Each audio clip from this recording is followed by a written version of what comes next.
going on, guys? Thank you so very much for joining me right here on Off the Script. This is episode 306, part number 1 for your Friday, December 27th, 2019. This is the very last episode of Off the Script this decade. We are over, folks. Off the Script has ended the decade with 306 episodes, and I'm here to tell you that I have no news. I have no news. But what I do have is a very special episode in which we will go over everything from January all the way to where we sit now as far as WWE Year in Review for 2019. I want you guys to visualize something for me right now. Imagine me inside Titan Tower, Stamford, Connecticut, presenting to Vincent Kennedy McMahon. I want you guys to visualize me standing in front of a boardroom full of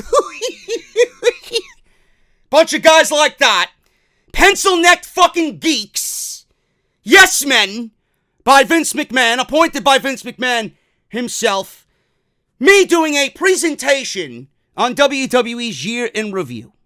Imagine just going over everything WWE did creatively and what their grade would be at the end of the year, with Vince McMahon sitting right there at the head of the table. Folks, I'm going to give you a slight spoiler as to what WWE's grade is after 2019 as far as their creative product on Raw and SmackDown. They have accumulated the grade of F for failure.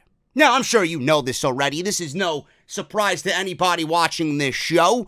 You guys know how I operate. When it sucks, I tell you why it sucks. When it's good, which it never is, I tell you when it's good and everything in between.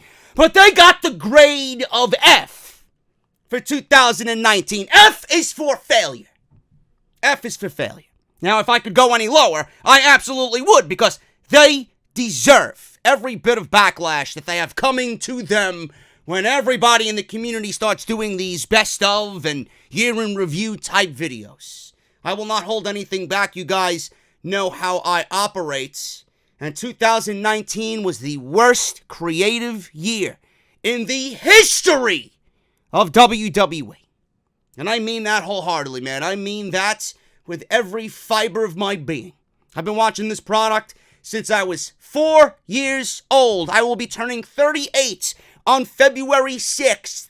That is 34 years of watching this product, and it has not been as bad as it sits right now. You don't believe me? Look at the Monday Night Raw ratings from this past week's show. The second lowest number of the modern era. Why is that? Why is that? When last year, they had their show on Christmas Day, and they drew a higher rating for a tape show last year on Christmas Day. Don't give me that bullshit, man. We're going to go over the Raw ratings here, right here on the podcast. WWE Backstage pulls in their second best number as far as ratings go on a Christmas Eve episode. I wonder why. WWE NXT news being that there was no real NXT show this week and no AEW Dynamite show at all. I still got news on NXT and what their mentality is going into 2020. I got even more reports on Edge and John Cena and what their involvement in the WWE is going to be in 2020, Royal Rumble, WrestleMania, all the why as to why WWE is looking at John Cena and Edge for in-ring returns next year. And to kick off this year in review, there's no better man than Jimmy Jacobs to explain why he was fired from the WWE and why everyone is afraid of Vincent Kennedy McMahon. Guys, it's going to be a great show. Thank you guys so much for joining me here on the podcast. 306 episodes. I want to say thank you to everybody that has supported me Telling you right now, it's going to get bigger and better than ever next year. I am upgrading everything as the year goes on. It's going to be fucking fantastic. New sound, new scenery, new everything. For Off the Script, we're going to take it to the next level in hopes that next year is our big break when it comes to literally everything. Possibly breaking through to Sirius, House of Glory with Master P, and the new direction that we're going in with a possible TV deal for House of Glory next year. Want to thank you guys so very much, because without any of you, I would not be here in this position. So thank you guys so much, and I hope you all had a great holiday. Follow me on social media at JD from NY206. That is on Twitter and Instagram. Thank you guys so much for all the recent follows during the holiday, and I really appreciate that. Definitely, because social media is a very key aspect, a big key aspect, a very big key aspect to what I do here on the channel. So make sure you guys follow me on social media. We live tweet every Monday, Wednesday, and Friday during all wrestling shows across the board every single week, including takeovers, AEW pay-per-views, and main roster shows on every Sunday that they do indeed happen. Make sure you guys hit that subscribe button down below. Turn on that bell for all notifications. Keep up to date on everything that goes on right here with the channel. We are here 6 days a week when there is activity. So make sure you guys do that. We are the hardest working channel in the YouTube wrestling community. Not only the hardest working, but the most truthful in the wrestling community here on YouTube. Make sure you guys check out all the other videos that you might have missed this week, including the Monday Night Raw review from Monday and Off the Script Elite on Tuesday. Thank you guys so very much for all your support on those videos. We are going to get right back into the swing of things with Off the Script, SmackDown, and we got Monday Night Raw going back to being live on Monday. And then AEW Dynamite and NXT will resume their regularly scheduled programming on Wednesday next week. So back to work we go. If you guys want to support the podcast on Patreon, you guys can certainly do that as well. Patreon.com/JD from NY206. And today's podcast is brought to you by the one and the only Harry's. Harry's.com/scripts. If you guys have been listening to the podcast for any amount of time over the last couple of years, you are very familiar with the Harry's product. You are very familiar with the Harry's spiel. I love Harry's. I've been using Harry's well before they even jumped on board to be a sponsor of the podcast. I love them. I think they're great. I think the product is fantastic. And I never put my name to anything that I don't believe in and I don't use. Now, the reason why I love Harry's is because they don't add gimmicky features to their razors. They focus on delivering what actually matters with this type of product. Sharp, durable blades at a fair price.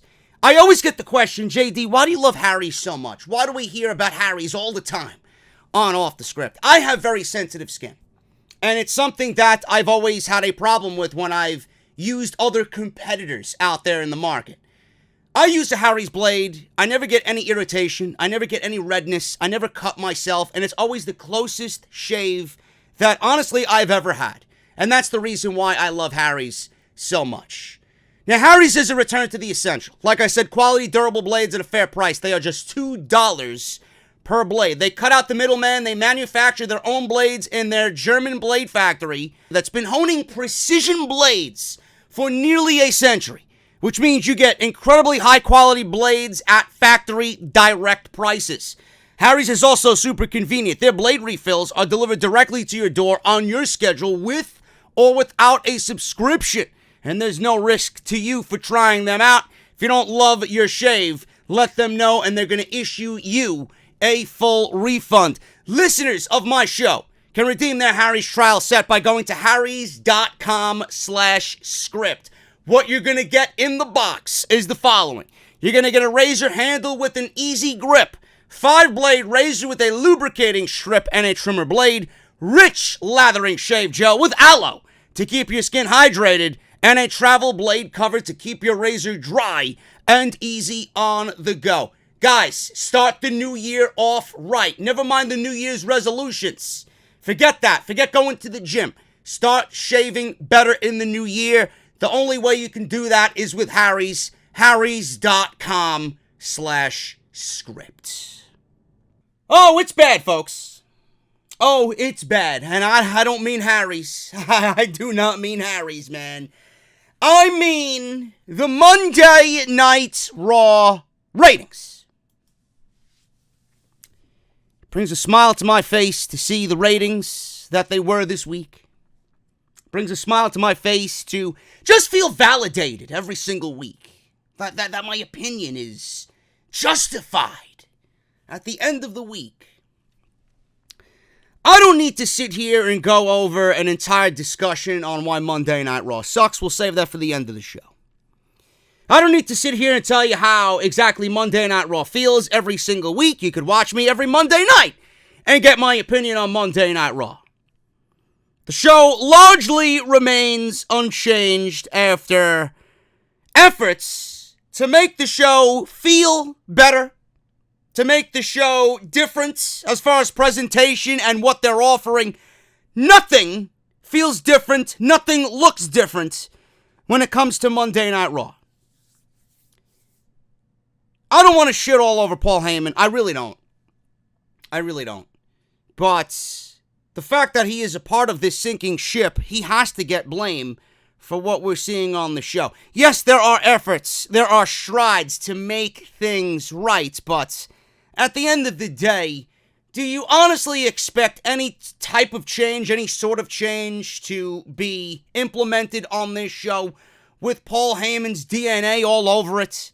Unless it gets the approval of Vince McMahon, nothing will change on this show. And we all know that. We're very well aware of that. I don't need to sit here and tell you how Monday Night Raw sucks. You guys know it. I don't know if you are watching the shows. I don't know if you're merely watching me every Monday to get a news brief on what's going on. There are many people out there that watch me specifically that don't watch the shows to get their weekly edition of Monday Night Raw. I'm not the only podcaster that has the fortunate circumstance to have an audience because WWE can't keep anybody's interest. Now, our audience here on the podcast and many other podcasts in the community, their audience is doubled or tripled when the show does good. We have been a safe haven. Guys like me, guys like Solid Monster, guys like Don Tony and Kevin Castle, guys like Wrestling Soup, who cover the show every single week. We've been almost like a safe haven for these people. And I love that because we are a bunch of guys who are not going to fill your heads with bullshit. We're going to tell you exactly how everything goes, exactly what you're watching, why this works, why that doesn't work, why the show needs to change, what needs to change, how storylines should be playing out on TV, who should be booked, who should not be booked, no more Charlotte, fuck Seth Rollins, blah, blah, blah, blah, blah. You guys get the deal. But if you are watching the show, and you find nothing wrong with it, I don't know what the fuck you're watching. I honestly think you need to go to the eye doctor and get your fucking eyes changed. This show sucks. I don't even want to use the word boring because if I use the word boring, I feel like I'm being too nice to Monday Night Raw. This show sucks. It is lifeless. It is soulless. It's as if Shang Tsung sucked the fucking soul out of it in the form of a Mortal Kombat fatality. Garbage. What else do you want me to say in regards to Monday Night Raw? I could take anybody from that active roster and put them behind a closed door and remain anonymous. They could remain anonymous. They could tell me directly to my face after I ask them a question.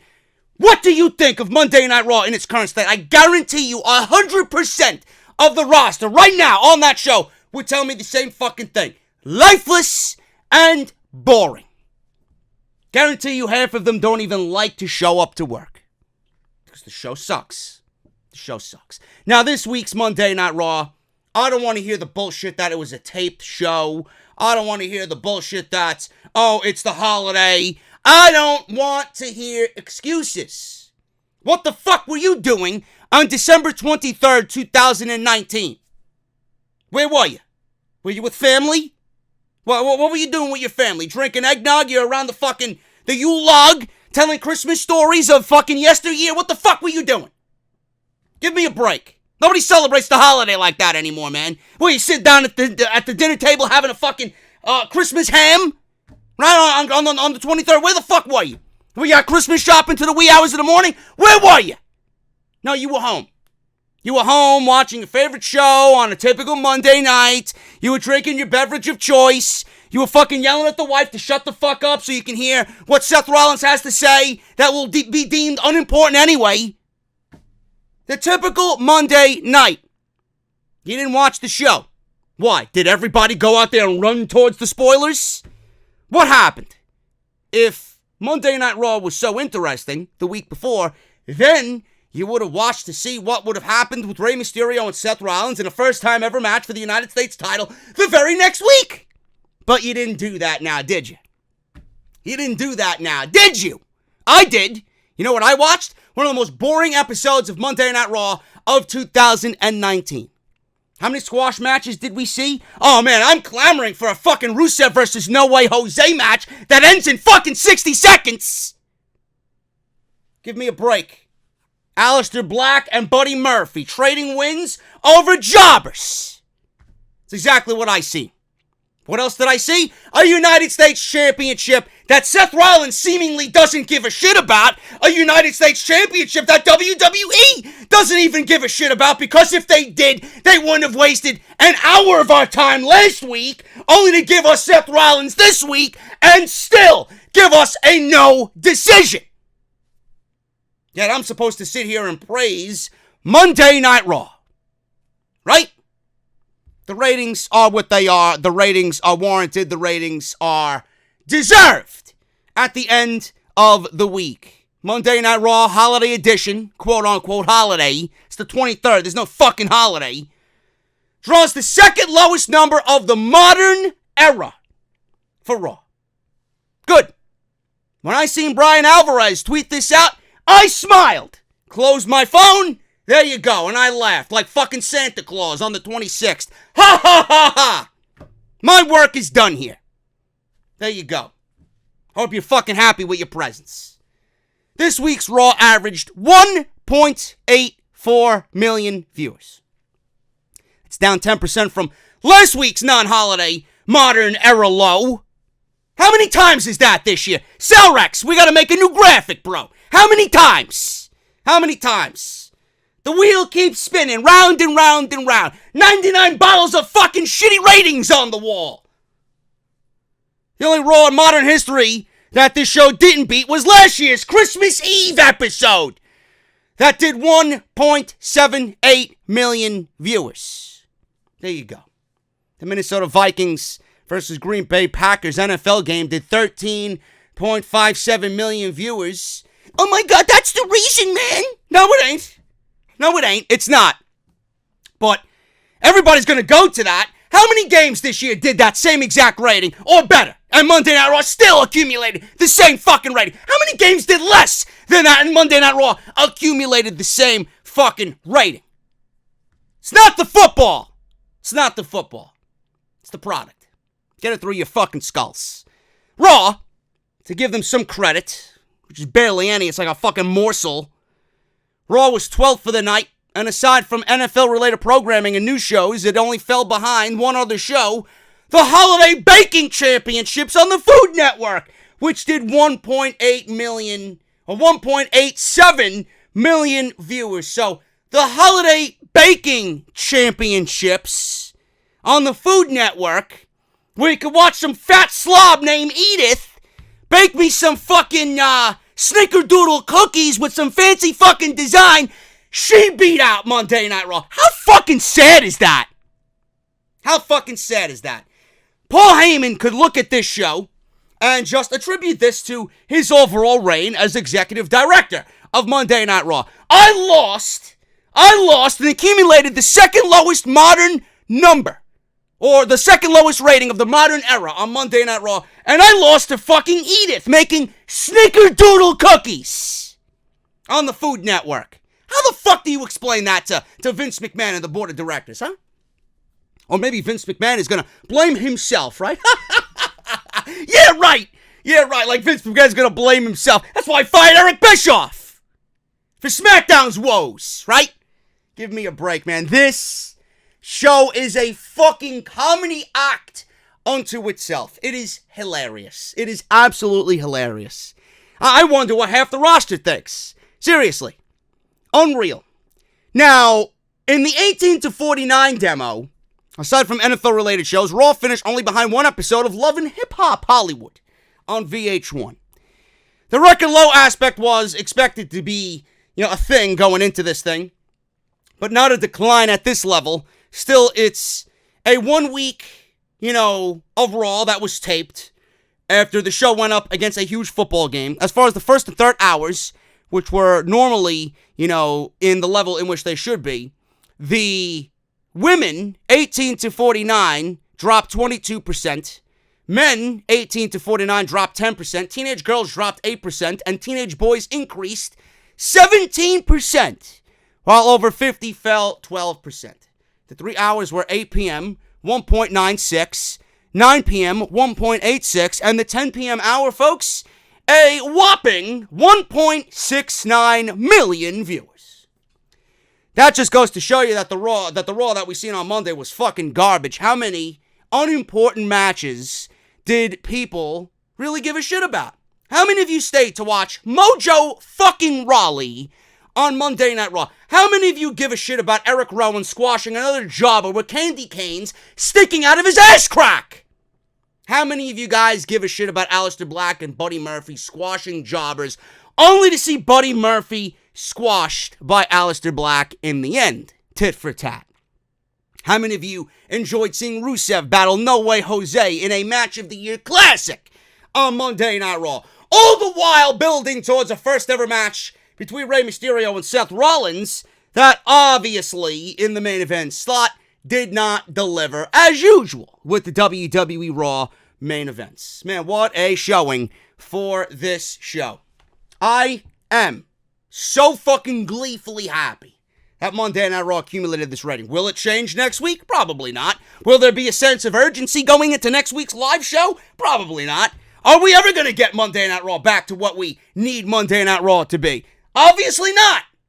Obviously not. Paul Heyman, I am away. Actually, I'm going to get a bulletin board and just count down the days till Paul Heyman is fucking terminated as the executive director of Monday Night Raw. You know it's coming. You know it's coming. In fact, if this show didn't facilitate that termination, I don't know what will. Taped or not, holiday or not, this show sucks. Absolutely fucking sucks in every sense of the word, like a $20 fucking hooker.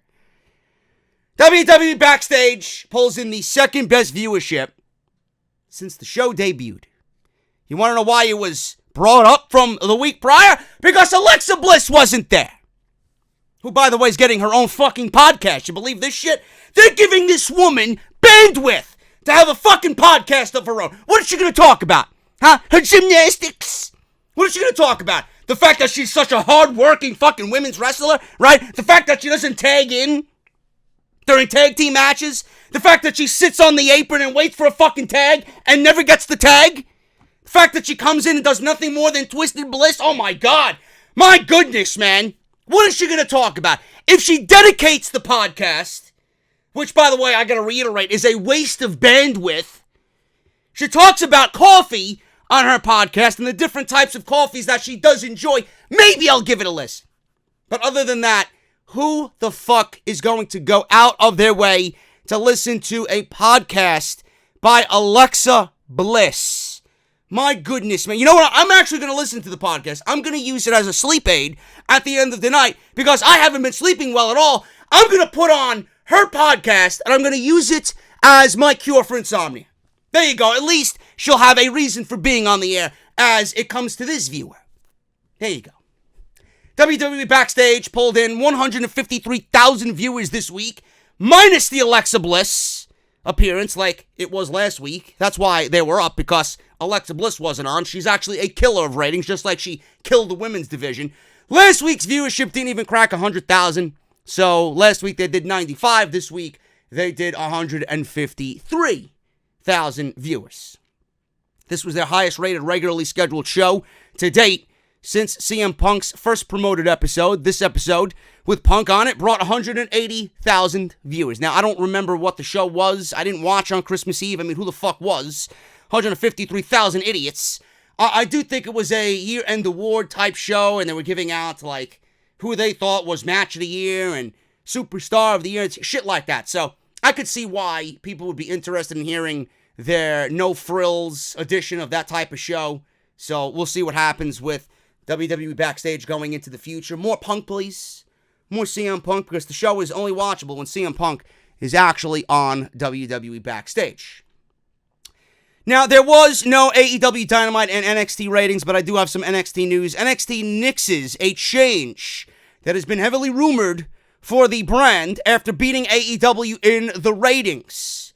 Now, NXT and Dynamite, you guys know, are in the middle of a Wednesday night fight called the Wednesday Night Wars.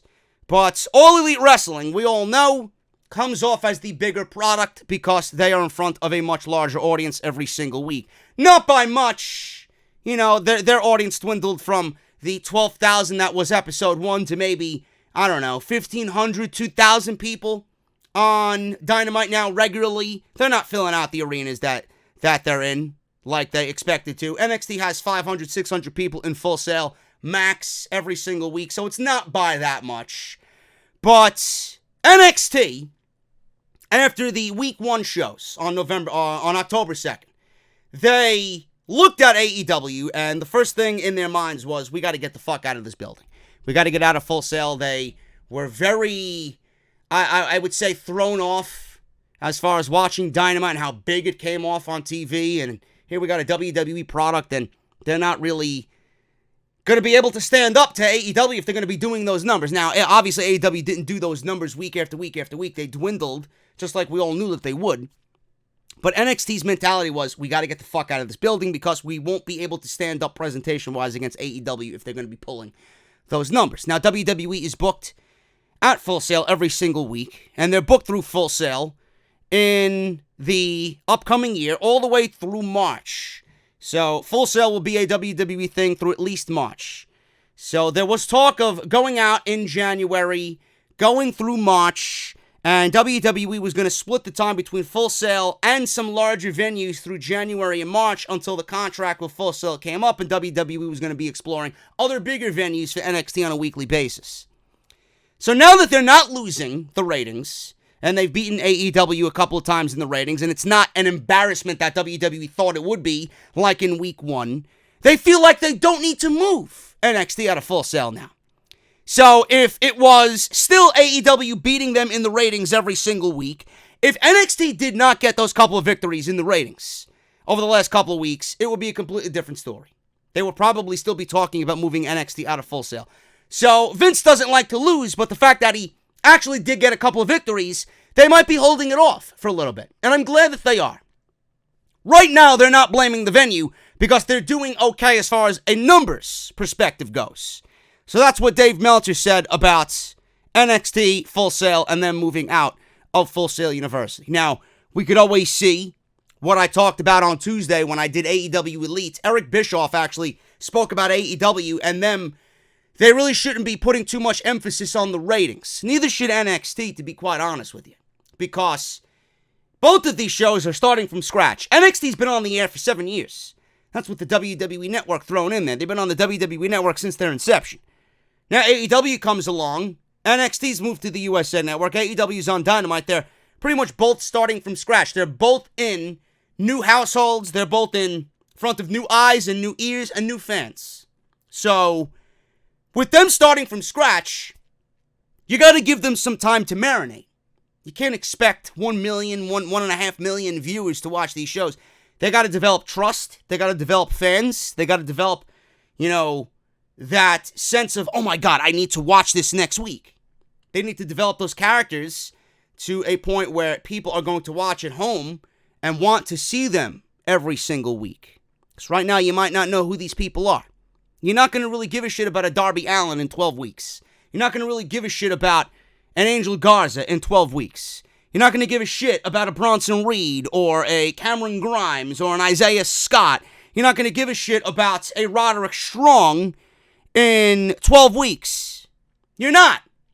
Now, we all know how great Roderick Strong and guys like that could be. Undisputed Era, Johnny Gargano, Tommaso Ciampa. You're not going to give a shit about a Keith Lee in 12 weeks. You need to see more of what they are offering. You need to see storylines develop. You need to see characters develop. You need to see major moments happen. WWE really hasn't had that much time to develop all that they need to in 12 weeks in front of a new audience on USA Network when it comes to NXT. Same thing goes for AEW. Whether you hate AEW, whether you love AEW, you can't really grade them on the 3 months they've been on television. It's not fair. They're a brand new startup promotion that you really need to give some time to develop. Come back in October 2020, and then we'll have this same discussion and look back at the year AEW had, and then we'll go into it and say, did they do right or did they do wrong? Are there going to be opportunities for new fans, or is AEW going to remain largely the same? We don't know. We don't know. Same thing goes for NXT. I am more familiar with NXT because I've been watching NXT on the WWE Network when it was at its 1 hour format. I don't need to know what NXT is doing because I've been there for the majority of the time they've existed. I know. I love everything NXT has done. Obviously, NXT is the A brand when you're talking to someone like me. Someone like you might not like NXT. You might like SmackDown. You might like Raw. You might like, AEW over all these other brands that I'm talking about in WWE. You might not be a fan at all of any of these shows and you'd just rather watch me complain and bitch about it. Either way, you got to give time for these shows to develop. Nobody knew who I was 5 years ago. I was just some fucking idiot doing a podcast for fun. Now here I am, 306 episodes, and not to fucking stroke my own cock, but I think when people talk about pro wrestling in the community, more than likely, whether it's good or bad, my name's being brought up. What did he say now? What did he do now? Who does he hate now? What is he shitting on now? Either way you look at it, I've developed an audience, whether it's good or bad. Either way you look at it, people give a shit about what I say, whether they watch or not. That's what AEW and NXT need to do. And you can't really gauge them on 12 weeks of TV. Because no matter what NXT has done in the last 6 years, all of that is foreign. It's as if it doesn't even count. It's what matters now that counts. So, with NXT nixing the change for Full Sail, I'm glad they did it. I'm glad they did it because it puts emphasis on them being less desperate. Number one, you don't want to seem overly desperate. You don't want to seem like you're itching to counter-program AEW. Maybe this time next year they do move out of Full Sail because at this time next year, I fully expect AEW to be a step ahead of where they are right now. Maybe next year we'll be talking about it. Maybe 2021 we'll be looking at NXT moving out of Full Sail. We don't know what's to come with the brand. But them nixing the change, I think that's a good thing. Why would you want to move out of the home that you've made NXT comfortable in? Why? Why would you expect NXT, who's not really drawing big-time numbers on USA Network, why would you expect NXT to go on the road, whether that's just up and down Florida or up and down the East Coast or all across the country? Why would you expect them to do big attendance numbers live in new cities, in new markets, in new venues, who might not find that style of wrestling to be all that appealing? Why would you do that?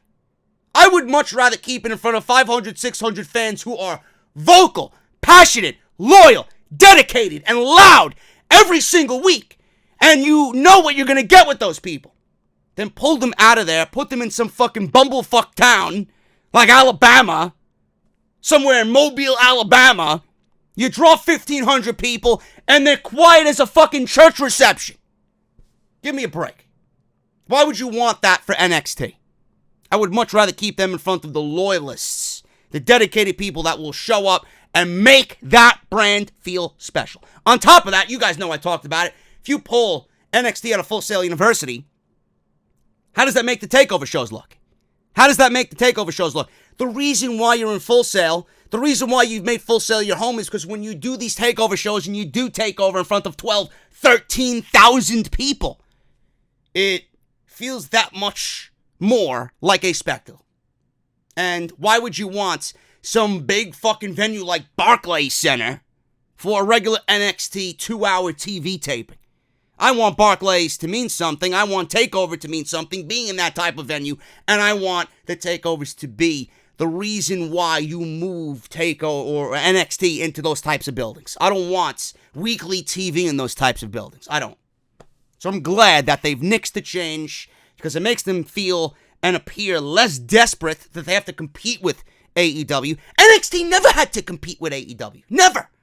I don't understand why you gotta go out there and try so hard. You don't need to try so hard. You have already established yourself as the fucking flag bearer for what pro wrestling should be in North America. You don't need to do that. If anything, Raw and SmackDown should be looking at you as fucking competition. Don't worry about AEW. Keep doing what you're doing. NXT still is the gold standard in all of North America for pro wrestling. In fact, AEW needs to step up their game because they've been slacking. They need to come out with all guns blazing on January 1st. And I hope they can bring us back and get that momentum, bring us back to that excitement that we had in the first 5 weeks. We haven't felt that in almost a month and a half now. So hopefully AEW can do that and they can put all this negativity behind them, start fresh in the new year, and really give us something that we could really be proud of and excited about going into AEW Revolution. Now, I got some minor stories here on Edge and John Cena. We've been talking about Edge and John Cena. We talked about these guys on the podcast last weekend. And Edge is now very likely to return to WWE in-ring action. John Cena, major plans for him at WrestleMania. He wants a substantial role at WrestleMania. Let's start with Edge. Edge, now very likely to be cleared for an in-ring return to WWE in 2020. Now, just to briefly go over this, Edge retired in April 2011 following a win at WrestleMania 27 against Alberto Del Rio. Edge was forced to step away due to a neck injury, and it would have resulted in him being paralyzed for life if he continued to wrestle. After 8 years without doing anything wrestling related, Edge hit a spear on Elias at SummerSlam during the pre-show. Ever since then, fans have speculated about Edge possibly returning to the ring and maybe prepping himself for an in-ring return. It was even rumored earlier than the podcast I recorded last week that Edge was in Pittsburgh. This was weeks before I did last week's show. He was in Pittsburgh. He met with WWE head physicians in Pittsburgh, and he might be getting clearance to wrestle. Now, we heard the rumors last week. After all those rumors, then Edge's name came up again in the Royal Rumble. He might be a surprise entrant in the Royal Rumble. There was news and rumors going around about that. He came out on social media and denied all these reports. No. So he denied all of these reports. Bryan Alvarez finally spoke on this over the last couple of days on the Wrestling Observer Live, and he talked about the fact that Edge hit a spear on Elias at SummerSlam means it's very unlikely that he isn't at least partially cleared for a return. This is what he says, and I quote, "Here's all I can tell you. Edge retired because his neck was all messed up. They would not clear him to wrestle. Dave covered this on The Observer, and then Edge tweeted out something like, 'No, I'm not, and no, I'm not.' End of story." Now, everyone thought that this was a denial, that he signed a new WWE deal, and he was cleared to wrestle. So all I can tell you about this is that they did a show, and in a kickoff show segment, he got in the ring and delivered a spear to Elias. Now, let me tell you something. There's no way that a guy who isn't cleared for in-ring action is going to return and do a spear. If you call Paige retired because of an injury, and when they wanted to write her out of storylines, there was zero physical contact. After, by the way, there was a push by Paige herself to do something physical. WWE axed that before she even fully explained what was going on. She wanted Asuka to put her in the Asuka lock at the end of that segment when the Kabuki Warriors turned heel and spit mist in her face. WWE said absolutely no way.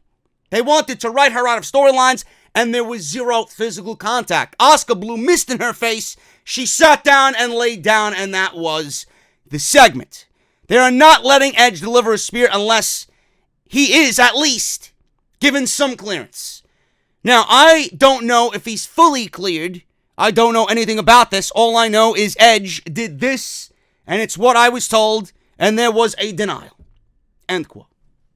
Now, I fully get what Bryan Alvarez is saying. WWE is very strict with shit like this. It's not like they would have Sting come back and do something, or, like I said, Paige come back and do something. They're not going to allow anybody with that type of injury to do anything. Daniel Bryan, in 4 years, they didn't allow to do anything until he was cleared by WWE Medical. Then we see him getting beat up on SmackDown by Kevin Owens when he came back. WWE partially, and I agree with Alvarez, partially cleared Adam Copeland because they would not allow him to do a spear. A spear, I don't want to hear anybody saying, oh, he didn't take a bump.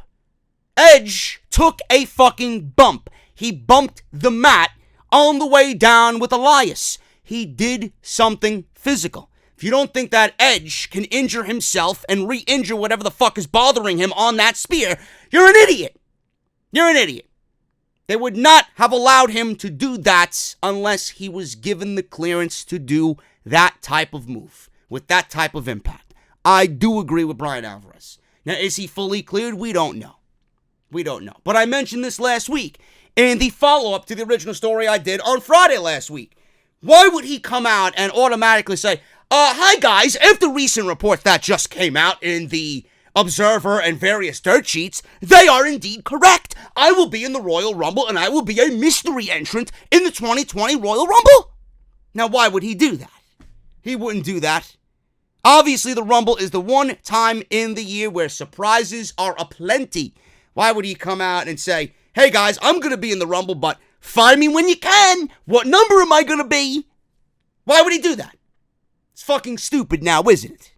Obviously, he's denying these reports if they are true because he wants to keep it under the rug and not out in the open. He's trying to dead everybody talking about this. No, I'm not. No, I'm not. End of story. Okay, so we'll see it when we come to January 26th for the Royal Rumble and you're in the Royal Rumble. What you do in the Royal Rumble, who you're feuding at with WrestleMania looming, I don't know. We'll see what happens, but it does not mean Edge right now is cleared for a full-time return. We will see if he's in the Rumble. If he's in the Rumble, then clearly he's cleared for a full-time return. Other than that, I think right now it's just a wait-and-see game. And then if we see Edge not show up at the Royal Rumble, I'm pretty sure that it's still going to be in the news because every time WrestleMania comes around, what legend is going to come out of the fucking caves this year? Could be Edge. I don't know. All because he's not in the Royal Rumble doesn't mean he's not going to be at WrestleMania. He could be used for the Rumble, he could be used during WrestleMania season, and be used to build up a match for himself at WrestleMania, depending on who that is. You don't need to make a return in the Royal Rumble. So we'll see what happens. Now, John Cena. There was a leak.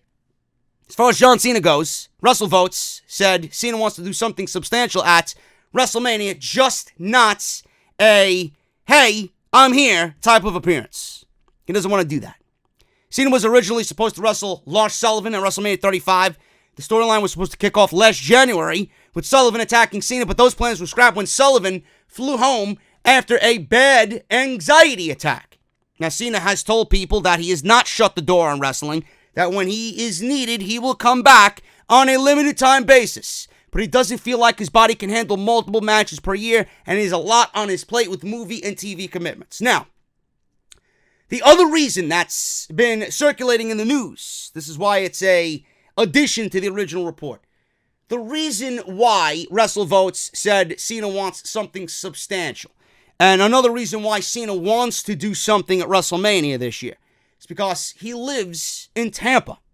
WrestleMania 36 is going to be in Tampa.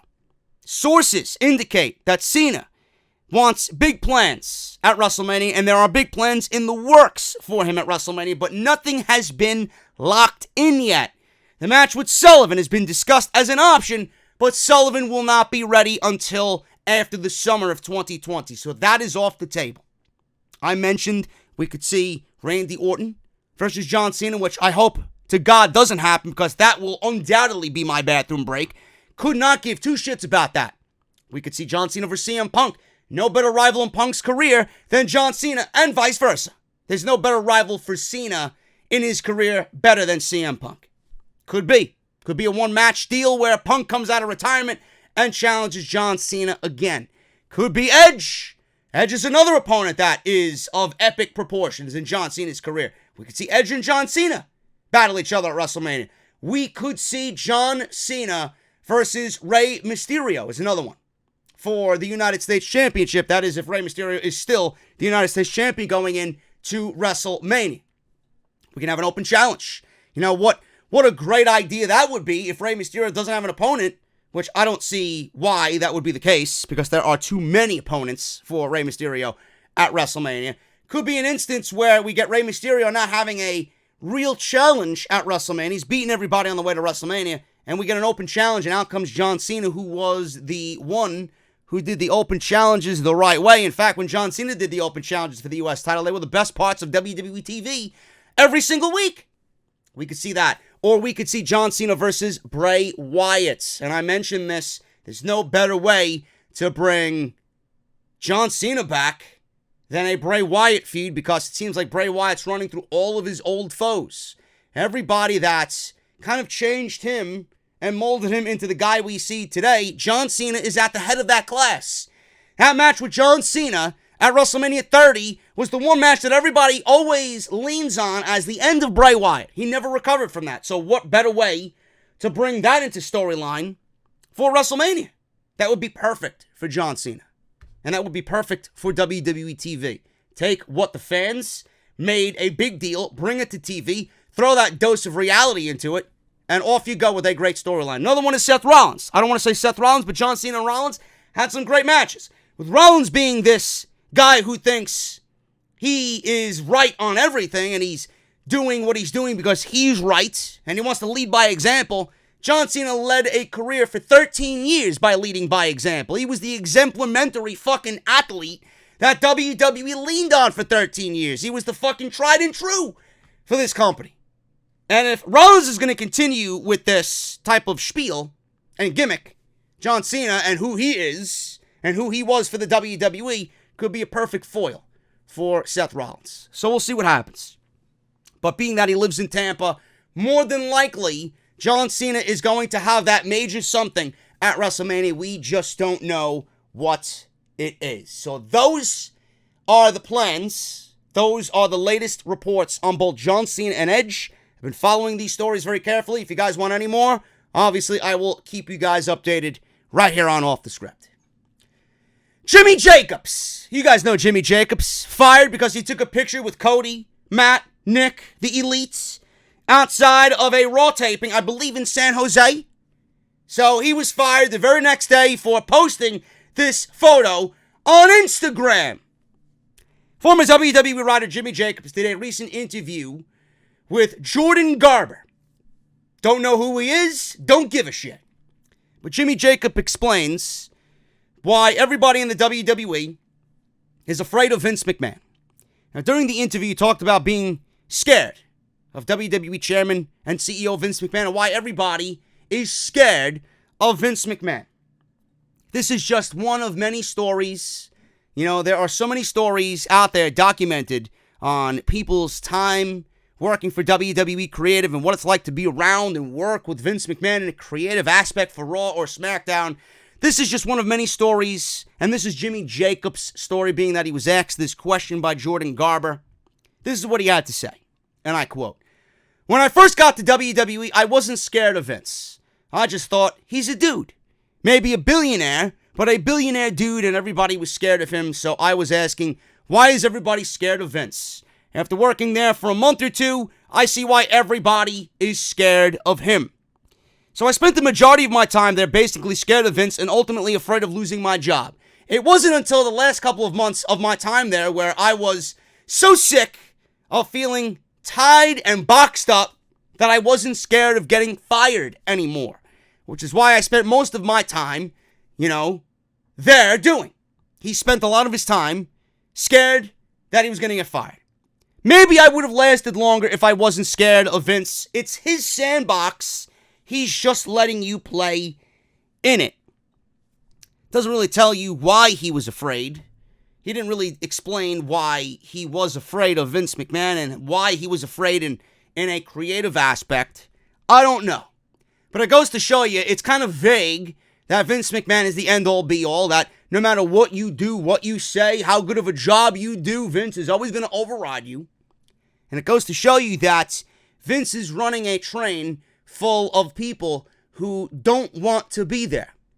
Vince is running a train of a group of people that don't like their job. They're afraid of losing their job. They're not working to their full potential. They're not happy to be there. They're not happy to write. They don't have any fucking opportunity to let their creativity flow.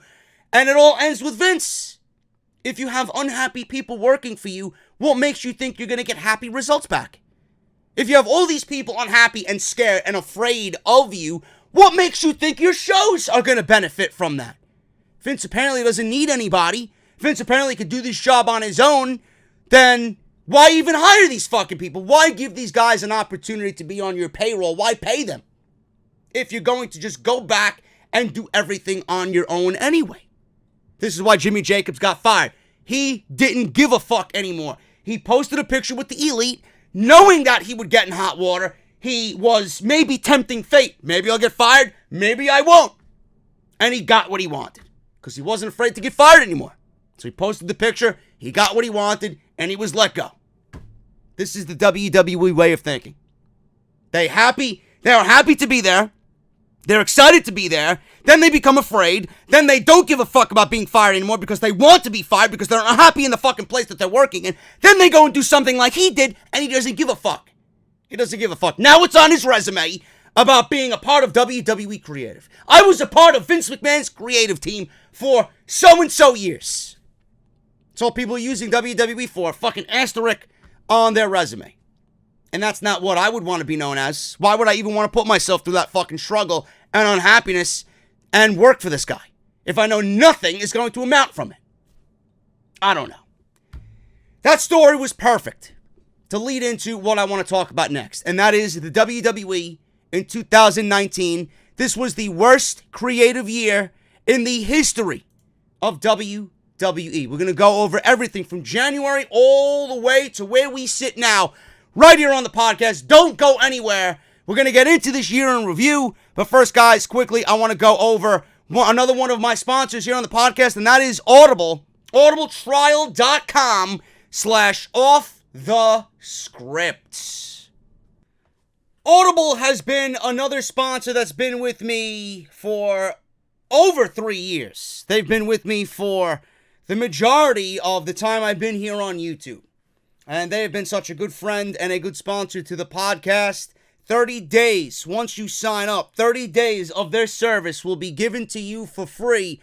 And on top of that, just for trying out their service, they're going to give you one free audiobook of your choice. I really pushed during the month of November, going on into December. I really pushed when Glenn Jacobs had his new autobiography come out, Mayor Kane, My Life in Wrestling and Politics, and you guys came out and supported Audible in the month of November, and I want to end the month strong. You guys have over 200,000 choices to choose from, including Mayor Kane, My Life in Wrestling and Politics, an autobiography narrated in full, 8 hours in full by Glenn Jacobs himself. If you guys want that or anything that Audible provides to you, like I mentioned, 200,000 choices, you can sign up and get that free audiobook using our link, audibletrial.com/offthescript. The best part is, guys, once you sign up, it's free. The audiobook, it's free. If you feel like Audible's not for you, or if you don't want the service anymore, in that 30 days, you can cancel the service at any time you want and still get to keep that audiobook that you've chosen for free. It's a great deal, guys. It's a great way to support Audible. It's a great way to support the show. Once again, 30 days free of their service, including one free audiobook when you sign up to audibletrial.com/offthescript. So it is 9:40 on Thursday night, and I step away from the podcast for a little bit. I go get myself a cold beverage. I check my social media. I come back and hit record, and we go through the last leg of the podcast. But I check my social media, and I come across this picture. And I come across several tweets and several things on Instagram where I am tagged in Andrade Cien Almas just won the United States Championship in Madison Square Garden against Rey Mysterio. I don't understand. Actually, I do understand. But I hope that this leads to a bigger push for Andrade. I really do. Now, the reason why this happened is for the very reason that I mentioned several weeks ago. Rey Mysterio, more than likely, is on his way out of WWE. They gave him the title. They gave him Brock Lesnar. They gave him Cain Velasquez. They gave him a storyline with his son to keep him in the WWE. Rey Mysterio was under a 2-year contract, and at that 18-month period, he would be able to walk when he wants. Clearly, he has stayed the full 2 years, but he more than likely has opted to walk away from the WWE. I don't know what that means. That's just a logical guess to what happens to Rey Mysterio or why this decision was made with Andrade winning the United States Championship. I don't know. Kind of makes everything that happened on Monday Night Raw and everything that happened with Rey Mysterio and the United States title absolutely mean nothing. Absolutely mean nothing. And these Christmas shows at Madison Square Garden, they're usually some of WWE's biggest live attended shows of the calendar year. They're a yearly tradition where WWE goes back to Madison Square Garden. They want to make these shows a yearly destination after the holidays, and this is WWE's way of doing that. The unpredictability factor. You never know what's going to happen during these shows, and they gave you a title change like this because you didn't attend the show. You missed out on Andrade beating Rey Mysterio for the United States Championship. That's what they want you to think. So that's why they did that, to make these shows seem like they must be attended. Andrade could lose it on Monday. We don't fucking know. He could have a rematch with Rey Mysterio on Monday Night Raw, and we could see Rey Mysterio win the fucking title for the 3rd time this year, which ultimately will mean nothing. I hope not. I think Rey Mysterio's on his way out. It's time for the rise of Andrade. But being that this is WWE, I expect nothing. I expect nothing but disappointment, which is usually what we get on Monday and Friday night, and that was the going theme for WWE in 2019. 2019 was the worst creative year in WWE. I've been a fan of this product for over 30 years. I'll be 38 on February 6, 2020. It's 34 years watching this fucking product. And I've never in my life been more disgusted at what I seen this year. And here I was at the beginning of 2019, and I said the same exact thing I'm saying now. I don't know how much worse it could possibly get. How could WWE top what they did last year? They topped what they did last year, plus some, in 2019. I'm not even considering it a fucking challenge anymore. I think they play this game, and I think they do it on purpose. How could we make ourselves worse than the year prior? It's the mentality that the creative team has. That's the mentality Vince McMahon has going into every year. They don't give a shit. They don't give a shit. From the fucking disgusting acts of storylines that we see on TV, with Mike Kanellis and Maria Kanellis and the fucking cuckold storylines, Rusev, Lana, Lashley, the career suicide that befell Seth Rollins, how the Fiend has been rendered fucking unimportant, how Braun Strowman continues to be a loser, the mid-card pretty much being non-existent, the tag team division being non-existent, the women's division after WrestleMania being non-existent, and the Monday Night Raw and Friday Night SmackDown shows that have been nothing more than fucking comedy acts all year, ridiculed by everybody. This has been the absolute worst year to be a WWE fan. If you aren't watching NXT, I don't know what to tell you. You've got no redeeming qualities in WWE all year. Now, I see a lot of people, the cretins and the parasites and the fucking people that operate on one brain cell in the community. Oh, but WWE gave you what you want. Really? Did they give me They gave me what I wanted, right? I don't understand how they gave you what you wanted. Can you please explain this to me? What the fuck did they give me that I wanted? I'm waiting. Oh, they gave you Becky Lynch. Great! Great! What was in the follow-up? Nothing.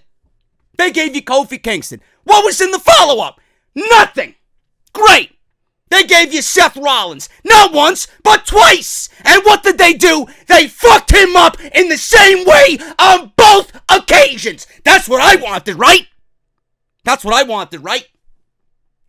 I don't know who the fuck asked for what we got this year, but if you did, you're a complete fucking idiot.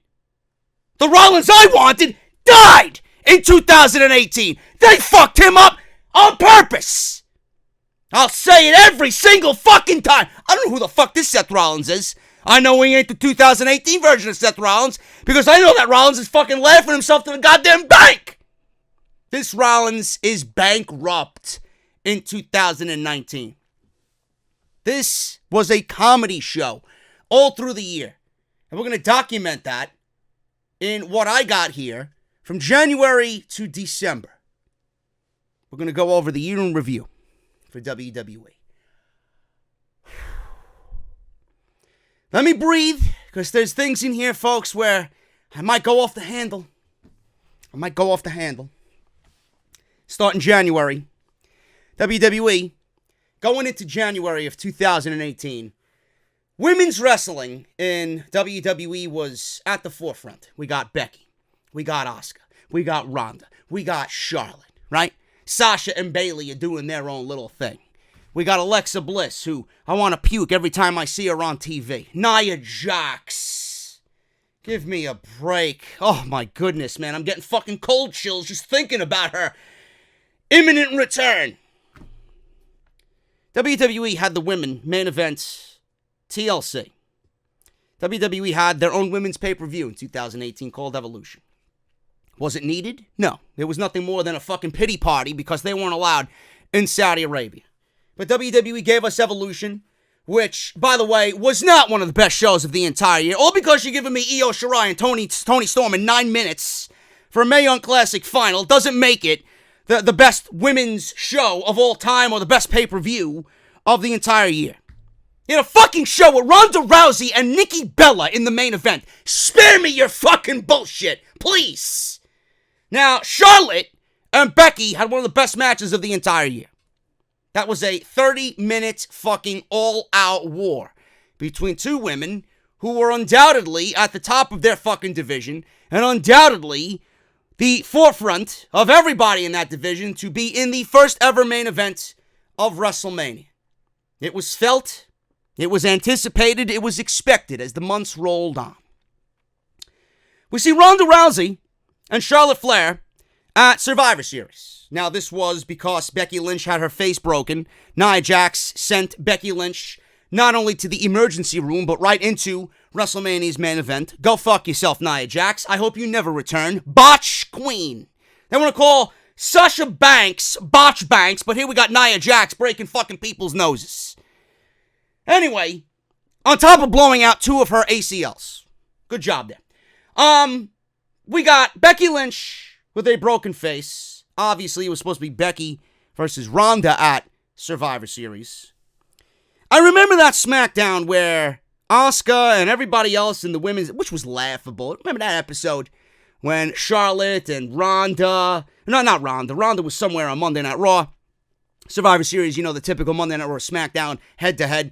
We had Charlotte and Asuka. You got Dana Brooke out there. You got fucking Carmella out there. You got like Peyton Royce out there. Are you fucking serious? You're asking me to look at a line of women like that to go head to head with Ronda Rousey at Survivor Series. I mean, you got to be a fucking blithering idiot to not see who the obvious choices are. Asuka was standing there, and she was the overwhelming favorite to go one-on-one with Ronda Rousey. Clearly, WWE was not going to go with Asuka. Clearly, WWE went with Charlotte Flair because we were to be conditioned that even though Becky Lynch is rising further past Charlotte Flair, you can't forget about our queen. Can't forget about her. Becky might be headlining WrestleMania, but let me tell you something, bitches. Charlotte's going to be right there. You didn't know it then. After Survivor Series, you knew it. Because they planted the seed. Ronda's going to want to not only get revenge on Becky, but Charlotte as well. So it's right there. So we go to TLC. All three of those women, Becky, Charlotte, Asuka, they kill it. Absolutely fantastic TLC match. We go into January, and Becky Lynch and Asuka have a fantastic match for the SmackDown Women's Championship, and it was one of the best women's matches of the entire year. Becky Lynch tapped out. She lost clean. WWE was playing the cards of, you know what, we're going to give the fans what they want, but they're going to fucking suffer on the way to WrestleMania. That's exactly what their plan was. Now, if they didn't put Becky in the main event of WrestleMania and they gave us Charlotte versus Ronda Rousey, there would have been a fucking volcanic eruption that you would have never recovered from. So they knew what they had to do. They were just going to fucking troll you on the way there. Lana was injured during the event. I don't remember exactly what happened, but she came out like Lana's going to win the fucking Royal Rumble. So Lana limped to the ring, and Becky Lynch was there advocating that she should be taking Lana's spot. Fit Finlay gave the okay. Becky Lynch goes into the Royal Rumble. She wins the Royal Rumble. So we get a nice half of a payoff here with Becky Lynch getting into the WrestleMania main event and squaring off with Ronda Rousey at WrestleMania. Great.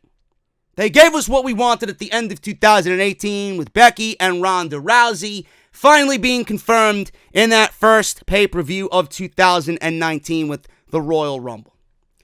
So we got that. That's out of the way. Great.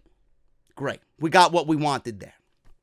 Seth Rollins. Let's talk about Seth Rollins in the other Royal Rumble match. He was also being pushed with Roman Reigns out of the picture because he was battling leukemia, which we'll talk about in a little bit, which Seth Rollins at that point, he was in the shadow of Roman Reigns well before all of this happened.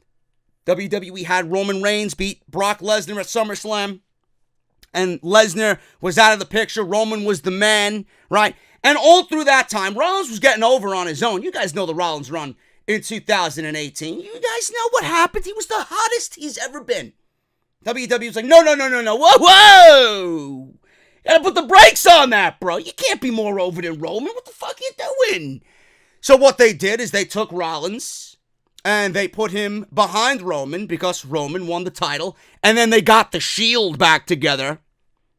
So Rollins and all the work that he did to get over as a legitimate fucking white-hot babyface, goodbye. You can't get over on your own like that. That's not in our plans. What are you doing? It's like they punished him. So Rollins, after Reigns went out with leukemia, they had no choice but to push Seth Rollins. But at this point, he was not the same as he was back in the early months there, well before last year's WrestleMania.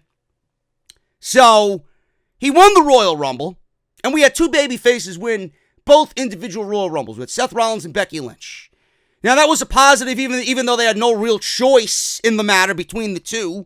They could have obviously went with somebody else in the women's Royal Rumble like Charlotte, and they could have went with anybody in the men's Royal Rumble, but Rollins was the guy. They could have went with Drew McIntyre. Drew McIntyre would have been a great choice to win the Royal Rumble. They went with Rollins. So we had two baby faces win their individual Royal Rumbles. We're off to a good start. The fans got what they wanted in January. Is that what we wanted? Yes, that's what we wanted. Looking back at it now, it's not what we really wanted, but at that time, it's what we wanted. WWE, in this time, now we all had a feeling that Dean Ambrose was leaving the company. Like Dean Ambrose was being booked in shit. I mean, just go back to the TLC match they had with Seth Rollins. I mean, they started the fucking match off after Rollins wants to come out and fucking blast Dean Ambrose for being against Roman Reigns and the leukemia thing. They got Rollins coming out as fucking Bane from Batman, wearing a leather coat, taking injections in the ass. What the fuck they were doing? This guy was absolutely killed in every sense of the word. So he goes on into 2019. This guy was done. Done at this point. And Nia Jax had a situation in the men's Royal Rumble. She came out, she took a super kick from Dolph Ziggler, she took an RKO brilliantly from Randy Orton. And this kind of got people talking. They only did it because it was something that got people talking. So she came out and she started something with Dean Ambrose. Now, they had nothing for Dean Ambrose. His contract was up. They were fucking with this guy to the point where they were just shoving him out the door. How fucked up are they? They couldn't. All he wanted was, write me something fucking creative for the love of Christ and I'll take your money. Write something creative for me. I didn't want to leave. But they couldn't write me anything creative. The best that they got is him feuding with Nia Jax. Apparently, Nia Jax was targeting Dean Ambrose and even attacked him on the January 28th episode of Monday Night Raw, which was the Fallout show. The Monday Night Raw after the Royal Rumble. And it appeared that we might be getting intergender wrestling in WWE, which you all know is a big no in the company. And with the Women's Revolution just engulfing the entire company, they figured that this could be another really great talking point as far as that women's revolution goes. And they were looking like they were going to break down those barriers with intergender wrestling. Unfortunately, we never got this teased match between Nia Jax and Dean Ambrose. So WWE scrapped the storyline after a week or two of teases between the two. Now, Ambrose obviously would have put Nia Jax over in this match because he was leaving, if the match happened, he was leaving the WWE. So they obviously would have had him just drop to Nia Jax. He would have lost at WrestleMania in a rumored match, and he would have been out the door. I don't know what had happened, why they axed the match, why they nixed the match, but I'm going to go out on a limb and say Dean Ambrose didn't want it. He didn't want that to come down on him and hurt his stock. And he's done so much for the company that they probably abided by his wishes and they dropped the entire storyline. It would have been fucking terrible. It would have been absolutely terrible. So that was January. This storyline was never seen or heard of ever again. February comes. We see the emergence of Kofi Kingston with the gauntlet match. He lasted an hour. An hour in the gauntlet match that was not supposed to be his. It was supposed to be Mustafa Ali in that spot. Kofi Kingston took it, took the ball, and ran with it. Kofi's been a fucking veteran of this company for 11 years. So, for him taking the ball and running with it, it's not really that out there. It's not really that surprising to see because he's Kofi Kingston. You're going to ask something of him and ask him to do something. He's probably going to give the best of his ability to know what because he's a WWE lifer. But in this moment, it's as if they just struck gold. Kofi took this ball and he ran the fucking 99 yards into the end zone for a touchdown. So he lasted an hour, and then he goes into the Elimination Chamber, and this is the square-off with Daniel Bryan. He's in the chamber, culminated in him being a massive fan favorite. Fans wanted nothing more than for Kofi Kingston to win the championship. Everybody was lobbying for him to win the championship at that Elimination Chamber pay-per-view. Looking back at it, I'm glad he did. I would have not made an issue if he won because the fans were over. But clearly WWE, A, had no other option for WrestleMania, and B, decided, well, if we blow our load here, what are we going to do at WrestleMania? They had no other plans. It was Ali. And they gave it to Kofi, and they didn't really want to give it to Kofi, but the fans backed Kofi so much that they had no other choice, and they felt like, well, if the fans are going with it, we might as well go for it. So the fans kind of just brought this upon WWE, and they had no choice but to go with it. But he was over in the Elimination Chamber. He got over so huge that they put him in this feud with Daniel Bryan, and he was so lucky to have Daniel Bryan to work with. Daniel Bryan at this point was the hottest heel in all of WWE. Not only the hottest heel, the biggest and best heel in the WWE. He just turned heel.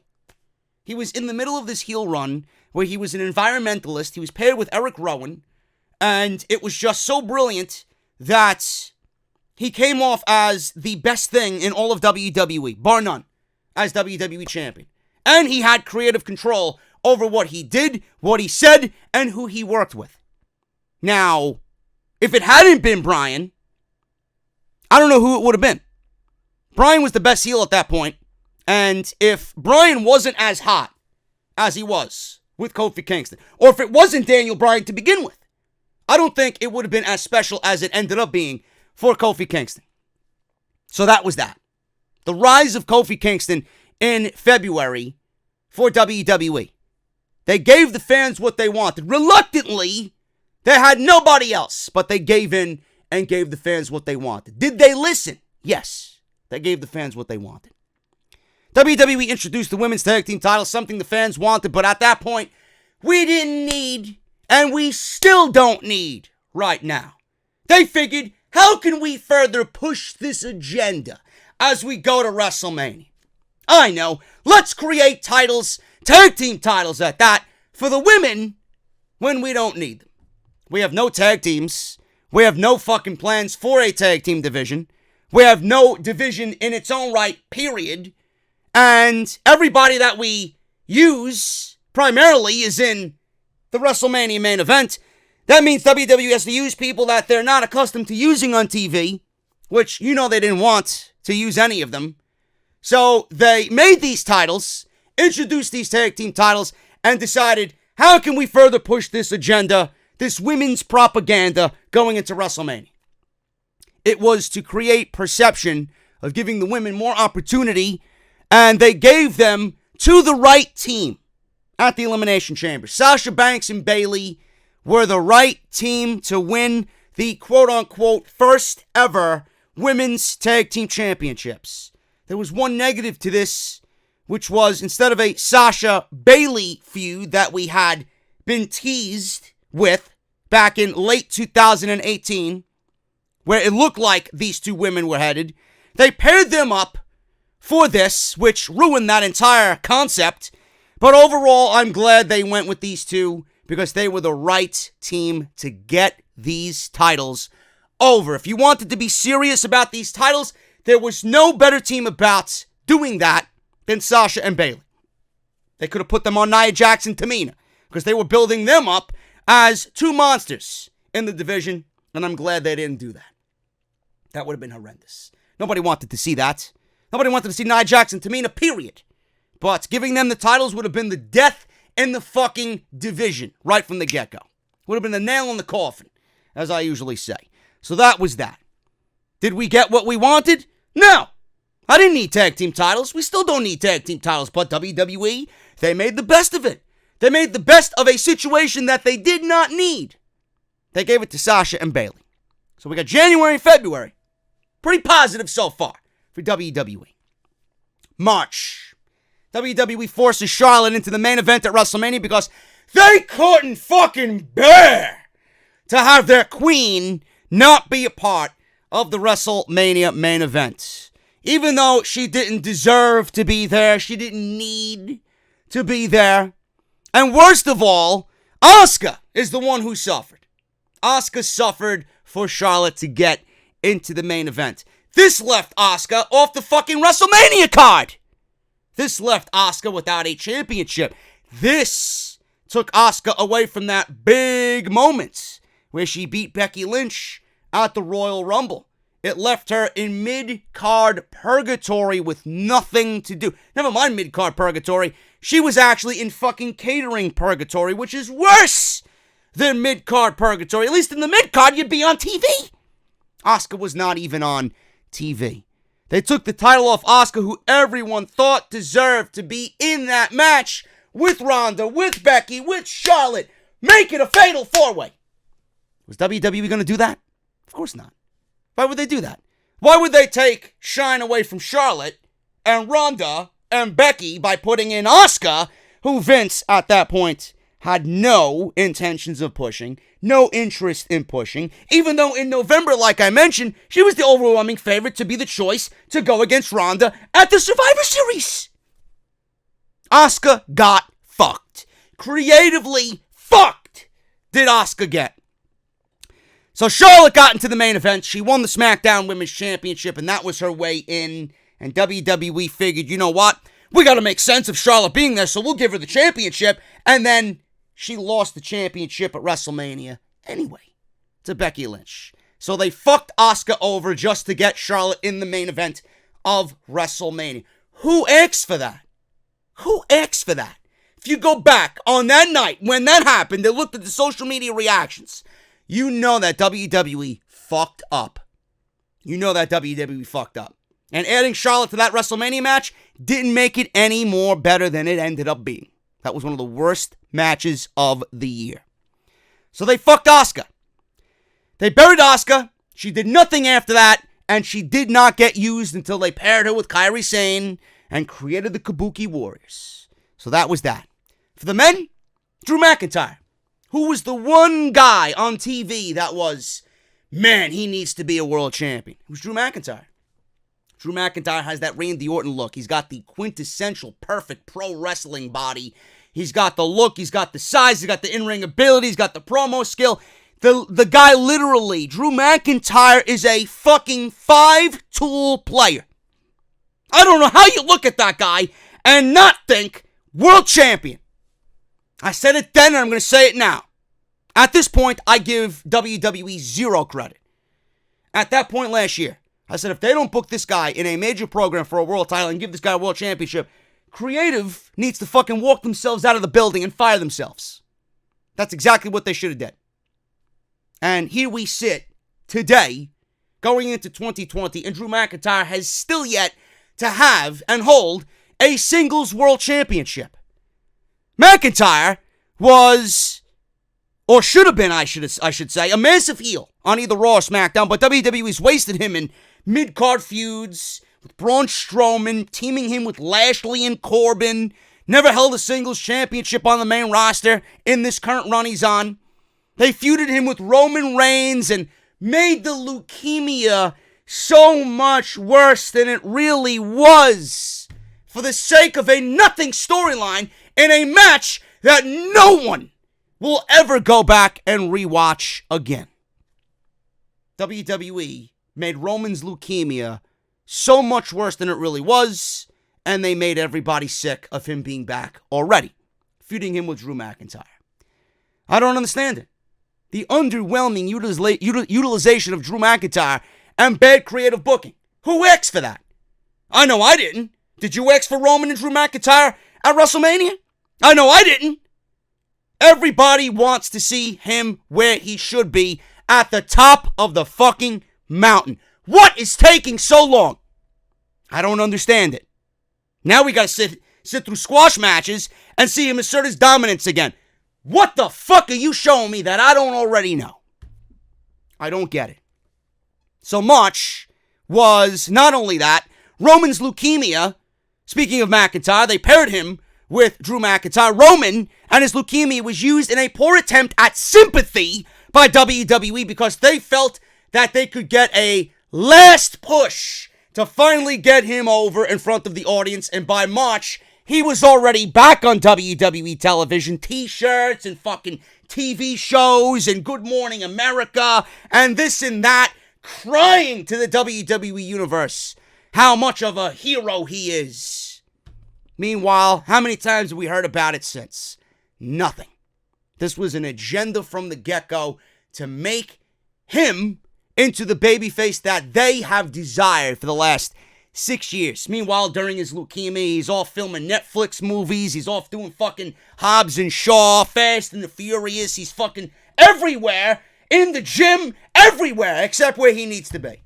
Home, recuperating, getting better. So what was it? Did he go out on leukemia, or did he go out to fucking take a sabbatical and film movie, TV show, this, that? What did he need to do? They brought him back, and they made everything seem so much worse than it really was. Shield reunions, especially when Ambrose was leaving, Shield reunions. They put the Shield back together when he was on fucking TV before he went away with the leukemia. Shield reunion after Shield reunion. I lost count how many fucking reunions these guys had. One positive about all this was Roman was kept away from the world title in 2019, which allowed a more natural build and a perception that they weren't going to push him as hard. They were hoping that the reaction he was getting, the boos, would go away and wouldn't happen, but it will. It will. Because on SmackDown, when he feuds with The Fiend, who's the most over guy in the WWE right now, everything that they are thinking is going to be fucking absolutely exposed. And Roman is going to be right back to where he was when he was getting booed right after WrestleMania when he defeated The Undertaker. That's exactly what you're going to get from Roman Reigns. And if you don't think that's the case, you are fucking in the wrong line of work, my friend. You are in the wrong line of work. I am telling you right now, this is coming. I am Nostradamus, motherfucker. I am telling you right now what is going to happen. And if it doesn't, I'd be absolutely floored. Watch. April. WrestleMania. WrestleMania was terrible. Just like it is every year. The Women's Tag Team Championships were killed 2 months after their introduction. Who asked for this? Who? I know I didn't. When WWE blindly took them off of Sasha Banks and Bayley and put them on the fucking Iconics, who asked for that? Did I ask for that? Is this something the community universally wanted? I'd love to know. The Iconics' reign lasted 120 days and literally defended the titles against not one single fucking team. 120 days, too long, if you ask me. Billie Kay and Peyton Royce are two of the worst professional wrestlers in the entire fucking company. They are absolutely bottom of the barrel, god awful. And you have these two women go to WrestleMania and get one over on Sasha Banks and Bayley. May I ask why? Who thought in creative that was a good idea? I don't understand that. They didn't defend the fucking titles against one team. They lost the titles to Nikki Cross and Alexa Bliss on August 5th on a random Monday Night Raw episode. What was the fucking point of taking the belts of Sasha Banks and Bayley? None. You even had Sasha and Bayley a couple weeks after winning them from the Elimination Chamber show up on NXT, say that they'll come to Full Sail, challenge anyone, anywhere on this brand. Why, did they seem overly happy to be away from Monday Night Raw and SmackDown Live, and then you punish them by taking the titles or devising a plan to take the titles off of them? There were no better advocates for those titles than Sasha Banks and Bayley. This obviously led to Sasha Banks walking away due to depression, unhappiness, and all of her efforts and energy being given to something that WWE clearly had no interest in building up. Again, I ask, if this was the result, why were the titles even created to begin with? Sasha remained off TV until the Raw following SummerSlam, while Bayley went on to win the SmackDown Women's title and eventually turned heel, where they are now right back to square one and they don't feel important at all. And the entirety of the women's division on Raw and SmackDown are absolutely fucking abysmal. I ask why. Why is women's tag team wrestling even a thing in WWE when you push the same fucking 3 women every goddamn show? It's not like these women are having fucking barn burner classics. Why are the titles even a thing? If I was in charge, I would take the titles, burn them, and I would let them fucking burn right in the middle of the ring. And I wouldn't piss on the ashes. I'd have to fucking take the nastiest piss after drinking about 4 cold Guinnesses. And I still wouldn't piss on those fucking titles because they don't deserve it. I'd watch them burn and smile along the way. Every fucking ember of flame flying up in the air. I'd fucking sit there with a smile on my face. Absolutely worthless. Absolutely fucking worthless. Daniel Bryan paying it forward.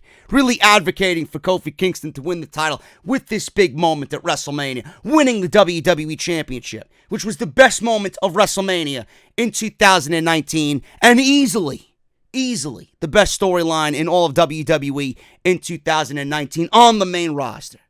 Looking back, I wish that this match between Bryan and Kofi would have been the main event of WrestleMania because the women, although Becky won and the outcome is one that we wanted, it was a disappointment. The entire match was a disappointment in the end. Now, I don't know how much of the match was really good. I don't remember. I never went back and rewatched it. Or was that match the product of 8 hours of fucking wrestling and everybody just wanted to get home? Either way, the match sucked. The match was not a culmination of everything we've been given for this storyline.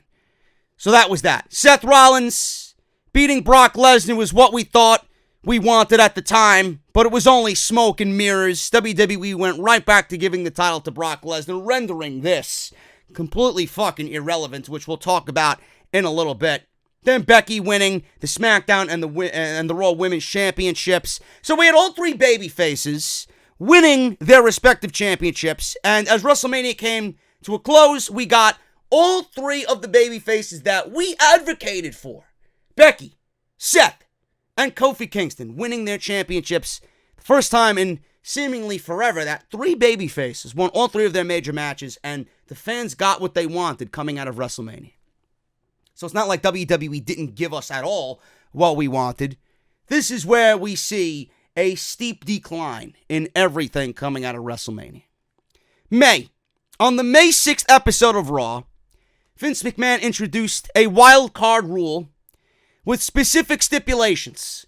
Up to 4 wrestlers will be allowed to appear on the opposing brand show by invitation for one night only. Unsanctioned appearances would be penalized with a fine or termination. This was taken directly from WWE.com. That was the explanation of the wild card. 4, on night 1, they broke their rule. 5 showed up on Monday Night Raw. And they proceeded to break their rules every single time with fucking absolute, just illogical booking decision. Logic holes is what I call them. New Day would show up, being SmackDown Tag Team Champions, they'd show up on Monday Night Raw. Vince, according to my calculations, that's 3 superstars. The New Day counted as 1. I don't know in what fucking universe, maybe in Vince McMahon's demented land of fucking make-believe, where the New Day, 3 men show up on Raw, counts as 1. And this happened, which led from, the wild card rule, originally instituting 4, which led to 8, 9, 11, 12. They broke their rule immediately on night 1, and they never looked back. They never looked back at all. This rule not only made it confusing for fans, as it meant the roster and where people actually were assigned, just everybody was confused at that point. It also took away from WWE presenting big-time matches with no true build for the sake of a ratings pop on a random week. It was done for very 2 specific reasons. 1, WWE thought that if we were given more of an old feel with the unpredictability and more flow between the 2 shows week to week, right? As if it was one big brand. That's what they wanted. They felt like it would entice fans to come back. It did not. It actually drove people away, or nothing changed whatsoever. Every single week the wildcard rule was instituted, it made things worse. Fans knew it, and every show was booked exactly how every show is usually booked now, without any sense of urgency, without any creativity, and WWE taking their fans for granted, thinking we are okay with random matches with no meaning instead of fulfilling feuds with a story and an end goal. 2, it was WWE's oh-so-subtle way of saying, and I quote, "We don't know how to book these shows from an individual standpoint anymore, so we give up, and this is all we have for you right now." End quote. It was meant to give those in the company some opportunity, but all it did was rotate the same guys from Raw and SmackDown, leaving out all the lower and mid-card guys and giving them less of an opportunity to be featured. If you were going to institute a wildcard rule and give me the ruling of 4 guys can switch brands on any given night on Monday and Tuesday, which SmackDown was on back in the day, right? Before October, Monday and Tuesday, who do you think is going to show up? You think fucking Apollo Crews is going to show up on Monday Night Raw or SmackDown Live? You think Mojo Rawley is going to be one of the 4 guys to show up on Raw or SmackDown? Kurt Hawkins and Zack Ryder? This rule didn't matter to any of those guys. It only mattered because they moved one of their bigger stars from Raw to SmackDown, and they couldn't bear to have Raw without Roman. So Raw was Romanless. The wildcard rule introduced, well, if I got to get rid of Roman, we're going to do the wildcard rule, so Roman is right back on Raw. And that's the way fans will have Roman on Raw. It was absolutely idiotic. Absolutely idiotic. It also gave birth, it's giving me fucking cold chills here, given birth to the Vince McMahon edict of every match needs to be a 2 out of 3 falls match or an elimination match, because he was on this kick during this entire wildcard rule era where no match will have wrestling during the commercial. So we were given some of the most illogical circumstances that I think I've ever seen from WWE, ever. Nobody was in favor of it, and Vince was truly the only one who thought that was a good idea. And it goes to show you how out of touch Vince McMahon really is. You had fucking elimination matches where guys like the Revival would go up against another tag team and a random guy in a 6-man tag. And Scott Dawson or Dash Wilder would be eliminated in 60 seconds because they got to rush the commercial. Or we'd see rapid fire eliminations in a 6-man tag just so that they stop the match. The bell rings. We go to commercial break.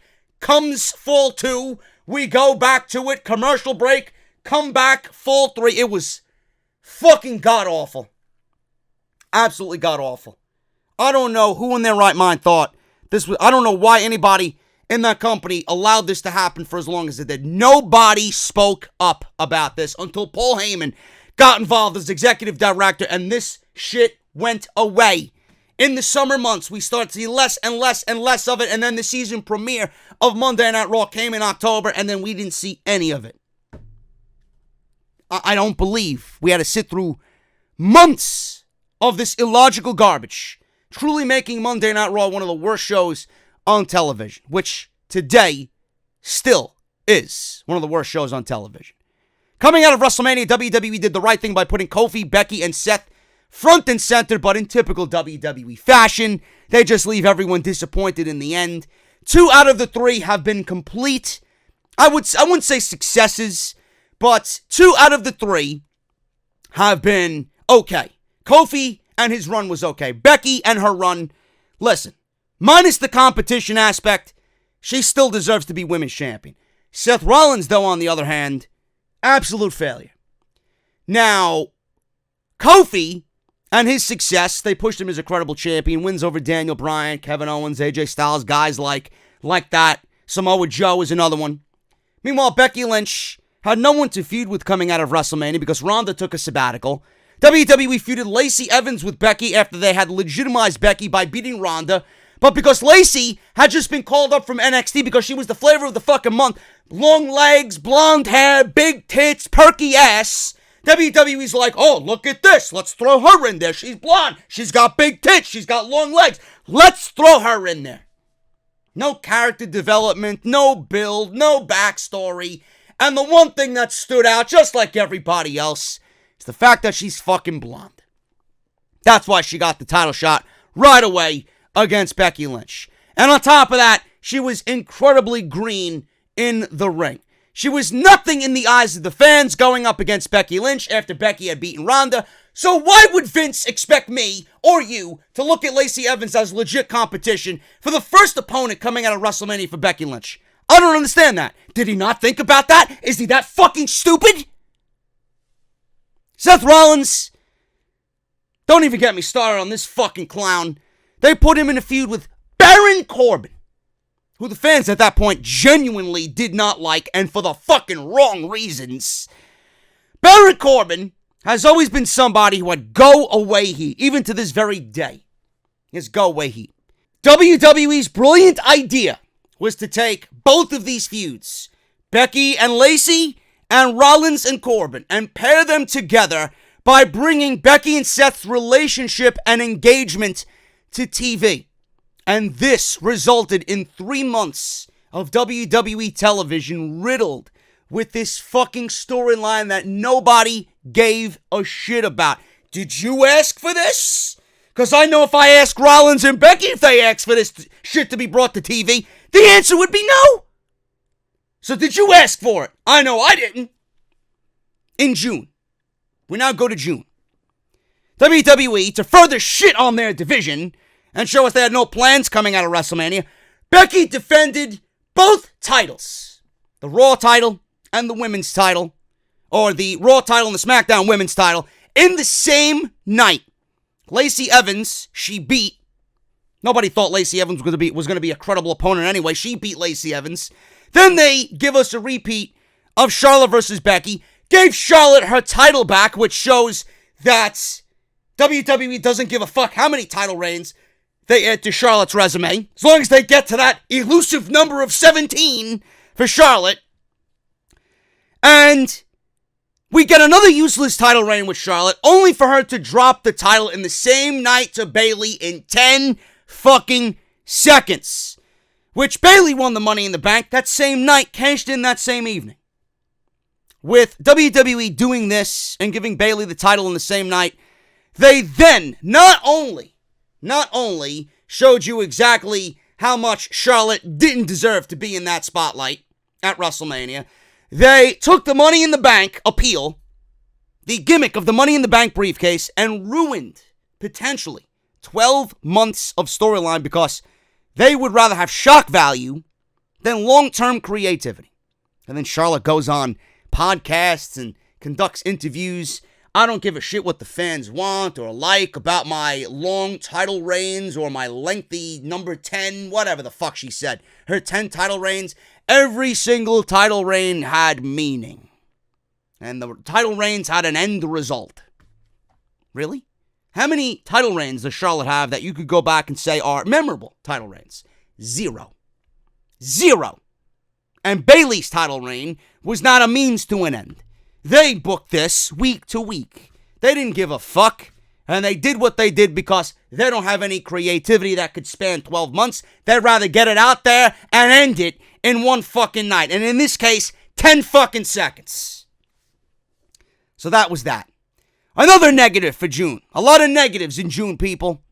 Brock wins Money in the Bank, which rendered the match completely fucking irrelevant and useless. You had fucking guys in that match absolutely breaking their bodies for someone to win the match that wasn't even in the original fucking match. The entire match was useless, as everyone worked their ass off for 20 minutes, only for WWE to go back to the Brock Lesnar card. Who asked for that? I don't know. All I know was Mustafa Ali was up top on the ladder. I wanted him to win the fucking match. Nobody asked for Brock Lesnar to show up and pretty much do no work and walk out like a thief in the fucking night and win the briefcase. God awful. Undertaker and Goldberg. Did you guys remember that from June? I know I did. One of the worst matches in the history of this company. Did you ask for Goldberg and The Undertaker in the same ring in 2019? I know I didn't. Did WWE give you what you wanted? The answer is fuck no. Absolutely not. July. We're getting into the good stuff now.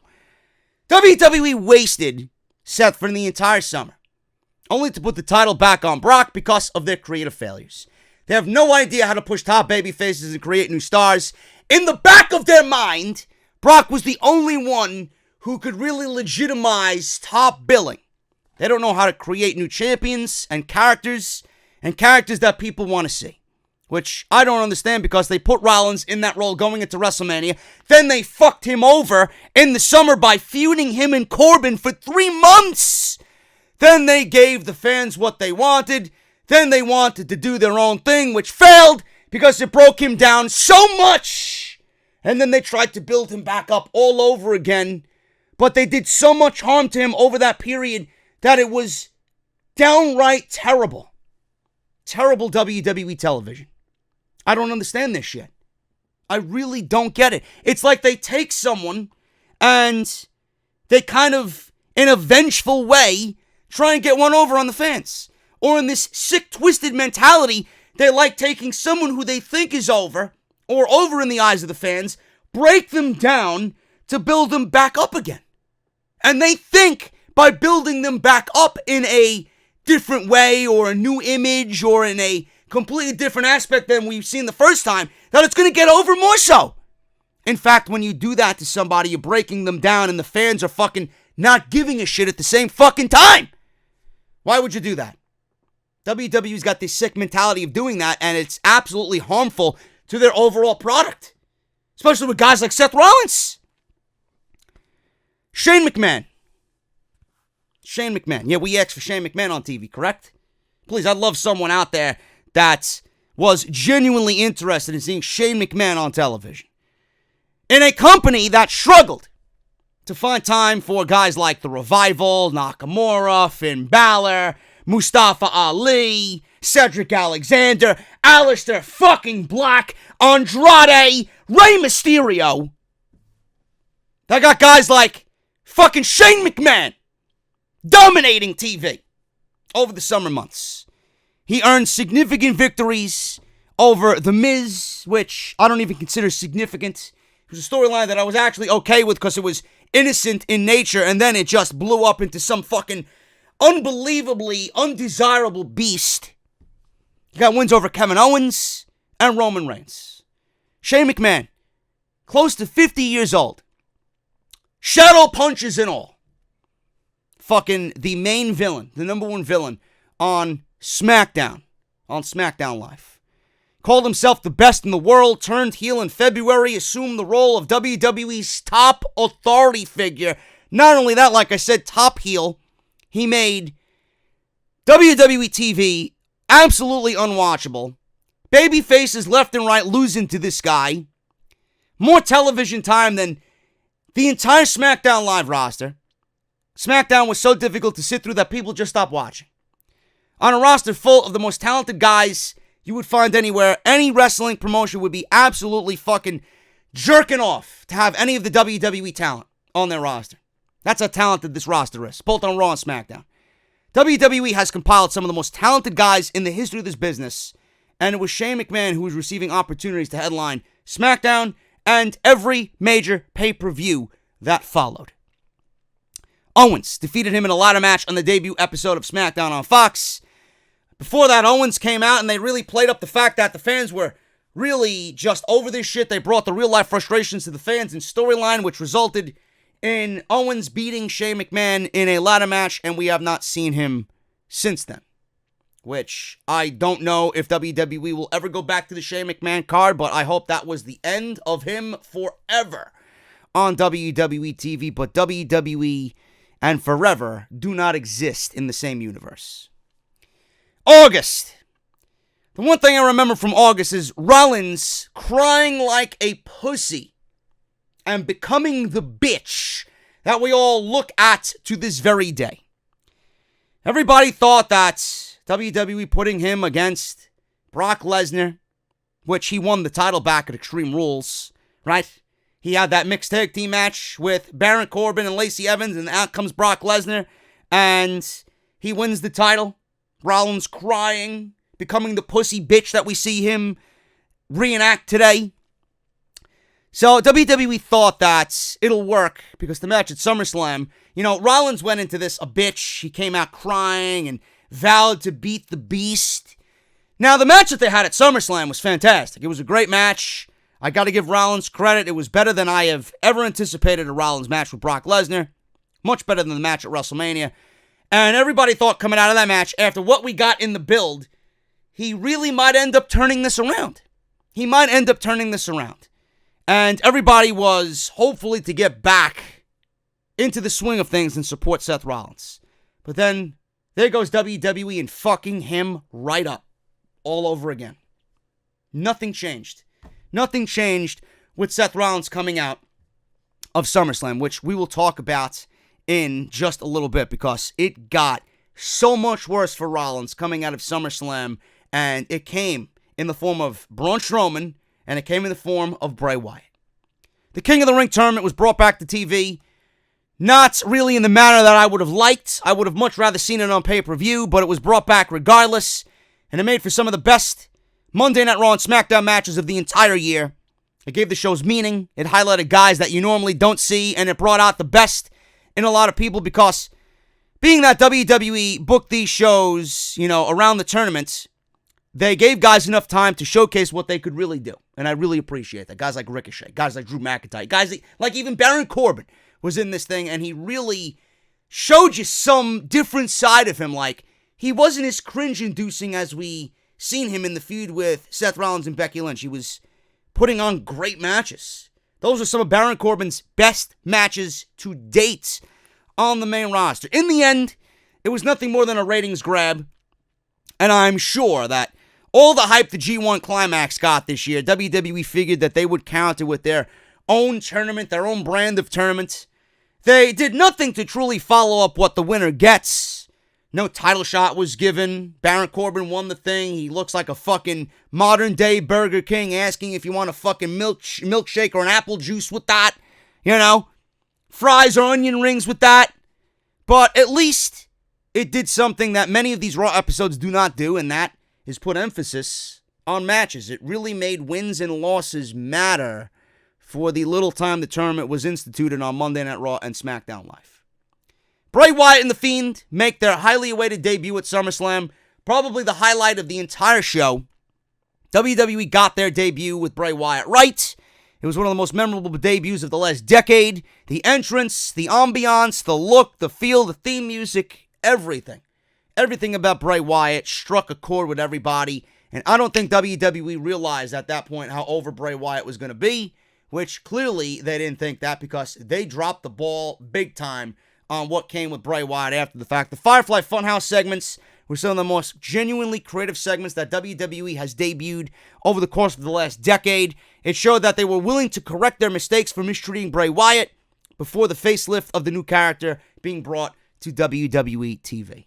So I genuinely give them props. And it's something that I still say to this very day. They need characters on this show. I think that even still today, we need characters because people aren't investing in the Johnny Garganos like they should be. Or the Ricochets, or the Aleister Blacks, or the Andrades, and the Buddy Murphys, and the Cedric Alexanders, and guys like that, who could go out there and give you a fucking 5-star match on any given night. They're not investing their time into those types of guys. They need some sort of character. And I do think if WWE goes back to the well and starts giving us character-based portrayals, as far as who we see on TV, there would be so much more investment from fans. And WWE TV would be that much more better in the end. I want them to do that going into 2020. I doubt it. It's a small request, but I want to see more characters like Bray Wyatt make their way to WWE TV. They've gone away from that, and clearly the shows have suffered. September. So coming out of SummerSlam, they get Rollins and the Universal title back. We get more problems because there's no plan week to week on Monday Night Raw. They have no heels to feud with their top babyface in Rollins, so they go to the tired storyline of pairing him with another babyface in Braun Strowman. And they win the tag team titles, and then they feud over the Universal title as tag team champions. This worked as a negative and a positive for both.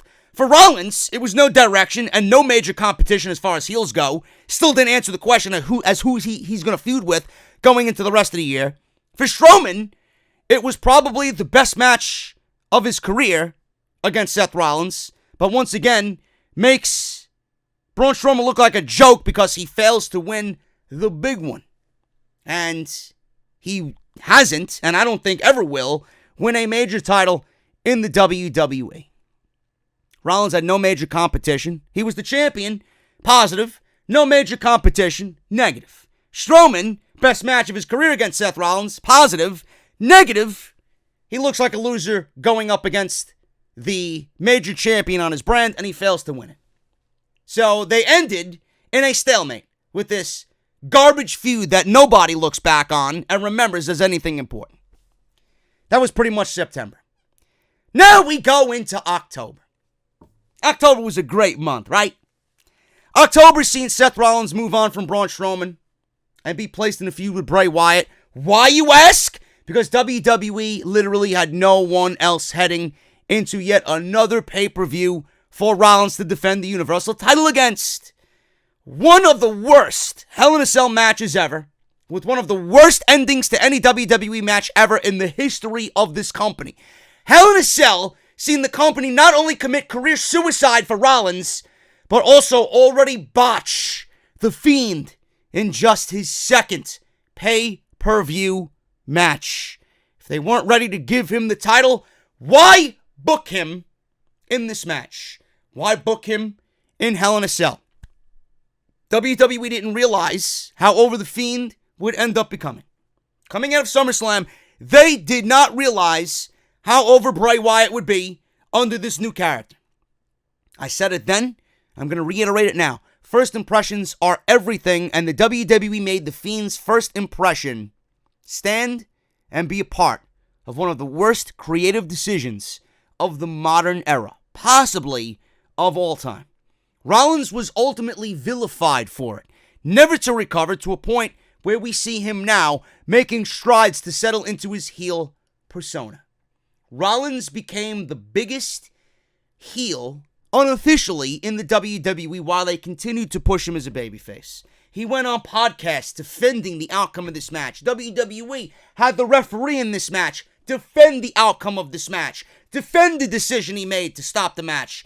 Just 1 year removed from a Hell in a Cell match that WWE ended in a fucking disqualification. They end this match in a no contest. They had Rollins go on after the bell as Corey Graves' first guest, and the first thing he does is shit on the fans and ask, this is what the fans wanted. They wanted me to be who I am today, and then they end up hating me. This was a complete disaster. WWE then gave The Fiend the title win in Saudi Arabia at Crown Jewel on Halloween, which killed everything coming out of that Hell in a Cell match even further. Everybody thought WWE was trying to rectify this mistake. In fact, it was looked at, as far as my eyes go, as not them rectifying the mistake and giving the fans what they want. It's them making that match and that instance and highlighting it even more so as the biggest creative fuck-up in the WWE. You don't take someone like Bray Wyatt and that character and put him in a match and give me that result. You book him and you book him to win. If you didn't want him to win, you don't book the match. There's no reason why the match happened. But then WWE, going back to what I've been saying in this particular portion of the show, they had no major heels to go up against Seth Rollins. They had nobody but The Fiend. And if that was your last result, then that should have been the result in the end, with him winning the championship. Not this run around fucking, oh, we'll do it at Crown Jewel and fuck everybody over in Hell in a Cell. You got Rollins to a point where he'll never recover. That will live with him until the day he dies in WWE history. WWE tried to fucking excommunicate themselves from that situation. They barely talked about it on the night after on Monday Night Raw. And Bray Wyatt, first impressions are everything. How special does Bray Wyatt feel now coming out of that? Even though he's in a feud with Daniel Bryan and we're seeing The Fiend still on TV as the Universal Champion on SmackDown, does he feel as special as he did before Hell in a Cell? The answer is no. The answer is no. And that is a direct result of the Hell in a Cell match. The draft was a complete letdown, but WWE seems to be letting everybody down. That's their fucking motto. New sets, new theme music, pyro, new announced teams. WWE made you think that they were open to change? Not so much. SmackDown largely remained the same. Raw seemed like it would be the place to build new stars, and neither show has delivered since October. SmackDown was expected to have a real sports feel and an overhaul in production. It was supposed to usher in a wider audience, more excitement and creativity, and absolutely nothing has changed. So much so that the fans are not watching, and the people who are affiliated with these shows, they know the shows are garbage. The roster anticipated change and excitement and a wider audience and bigger ratings, and they are sitting in a locker room that is depressed, and the morale is the lowest it's ever been because of WWE's refusal to fucking change and give us a show worthy of the name SmackDown. The draft itself was a complete rushed mess. No creativity, no real sports-like feel. WWE showing you that they really didn't want to draft to begin with the fucking way they went about this draft because of how both shows ended up. Both shows really didn't change much at all. Most of the same people that were already affiliated with these shows before the wild card rule largely remain the same. That's pretty much it. Kofi Kingston, what an October he had.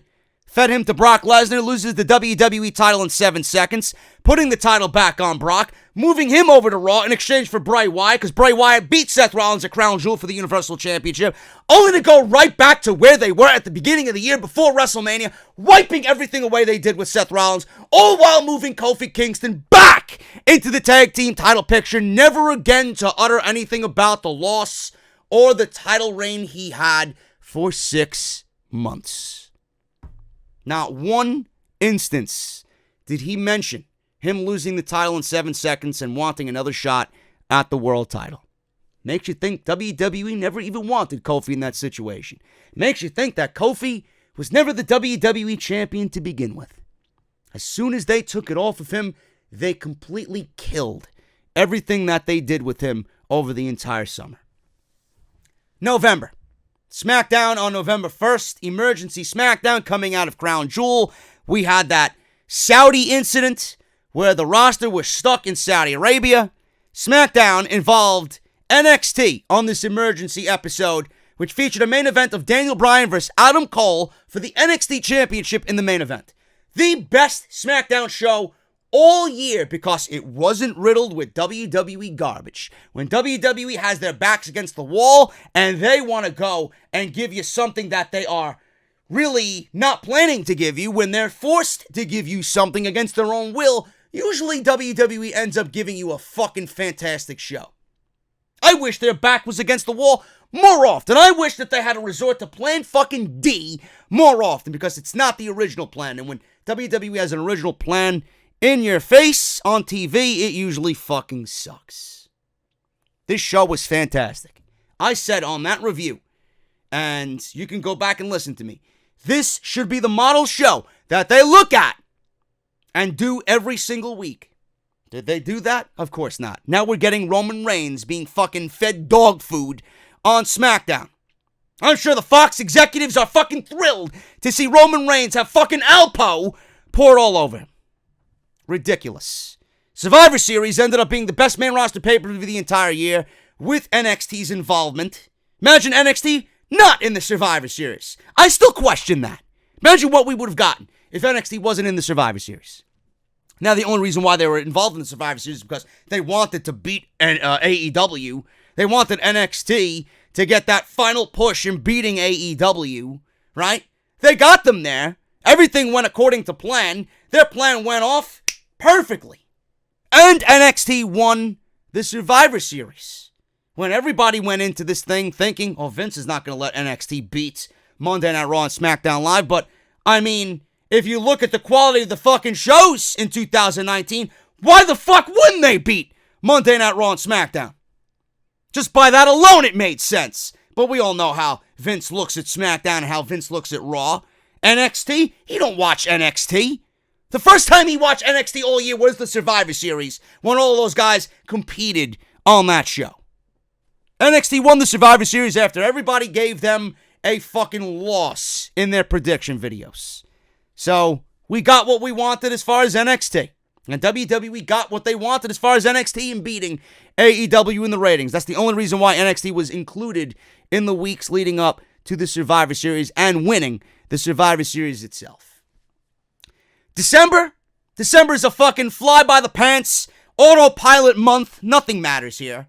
I don't even give a shit about this month. Nobody's making content that really matters on YouTube. They're fucking clickbaiting the shit out of titles in their videos. They're making fucking horrendous videos, waste of time videos. Meanwhile, I'm putting thoughts and notes and fucking ideas into this shit, right? Here for 2 hours now talking about this garbage. If I showed you the fucking notes I wrote on this garbage, you'd be fucking appalled that I had to go back and think of this garbage year creatively in WWE. So December, we're not even through December, but who gives a shit? I'm looking to January for the Royal Rumble. Side notes. Rusev and Lana with Lashley. Yeah, I'm sure we X for that, right? Sure we X for that. You didn't want to use Rusev all fucking year. Now you want... It goes back to what I stated. They want to break you down and then build you back up in their mentality, in their own fucking vision. Meanwhile, Rusev was already over. You go back to 2018. The guy should have won the tag team titles with Aiden English. Rusev Day was fucking hot. It was the number one seller on WWE Shop. Then they killed him because he wasn't supposed to get over the way he was over. That was not planned. They didn't plan for Rusev Day. It's something that he said that caught fire. Whoa. You can't do that. It's not in our fucking itinerary here. So they killed him. Kept him off TV. Kept him in catering. They brought him back for this storyline because it was supposed to be Mike Kanellis and Maria Kanellis. This cuckold storyline. So they didn't want to do it. Kanellis asked for his release like a fucking idiot. Signed a 5-year deal. Hey, I want to go back on that. I want my release now. So they gave it to Lana and Rusev. And they gave it to Bobby Lashley. Who asked for this shit? Now we're getting a fucking wedding on Monday. What's gonna happen there? Usually they're so bad it ends up being fucking entertaining. What kind of wedding cake is it gonna be thrown in Lana's face? Seriously, who's gonna be sprayed with champagne? It's going to be so bad that it's going to be entertaining. Watch. But nobody asked for this. And Lana and Lashley, they're the most fucking cringeworthy characters on TV. Rusev is not any more over than he was previously. Oh, but it's getting views. Where? Everything is down. It's not translating to ratings now, is it? When it starts translating to ratings, you let me know the ratings. I'm sure the Lana Rusev shit is translating to ratings because WWE seemingly every fucking week the headline is lowest number in the modern rating when it comes to the Raw rating. Really translating to those ratings. It's translating, alright? Down into the fucking toilet it's translating. Mike Kanellis cuck storyline, fuck him. Grant him his release and get rid of him. He fucking sucks. Tag team division continues to be an afterthought. We got the OC, we got the Viking Raiders, we got the Street Profits, we got Heavy Machinery, we got the New Day, we got the Revival, right? And God else, who else knows what else is on that fucking roster when it comes to tag team wrestling? Why do these divisions continue to be an afterthought? I don't get it. I mean, look at the fucking division that you could potentially have on both of these shows. Why is it that we're getting the Revival and the New Day every single fucking major show? Why are we getting the Viking Raiders and the OC 7, 8, 9 times over the last 6 months? How could you possibly get someone to care about them if they're wrestling every other fucking week? I don't get it. I really don't understand the lack of care for tag team wrestling. Now you want to know why the Revival won out. Now you want to know why any other tag team doesn't want to come on into the WWE. The fuck are you going to do with them? You're going to put them in the division and do what? Bury them? Have them fucking have comedy acts and tripping and falling and Miracle on 34th Street fights and no semblance at all on tag team wrestling? I don't understand the logic with these producers and these agents and Vince and Kevin Dunn. Tag team wrestling needs to thrive. Why are you giving me such quality teams and doing nothing with them? I don't understand the tag team division that continues to be an afterthought. Women's wrestling, that doesn't involve Charlotte, Becky, and a major name like Ronda, continues to suffer because WWE's care for women's wrestling is non-existent. They only care about women's wrestling when it will be the spotlights for them with a major name involved. They don't give a fuck. Look at these women's divisions. The women's division, I forgot to mention in October and in August, Sasha came back. Sasha's heel turn, right? It resulted in a Becky Lynch feud that was rushed because Becky Lynch didn't have anybody to feud with. It resulted in probably the best women's match on the main roster all year with Sasha and Becky at Hell in a Cell. That was another positive, but Sasha didn't win. Sasha got moved to SmackDown where she's irrelevant. She's irrelevant. So, women's wrestling, that doesn't involve Charlotte and Becky Lynch, continues to fucking flounder. It sucks. The divisions are completely god-awful. There's no storylines. There's no creativity. There's no thought. I don't know how anybody could be an advocate for women's wrestling right now. And what's going to happen in 2020? Becky's going to feud with Shayna. Ronda's more than likely going to come back. What are you going to do then? What are you going to do then?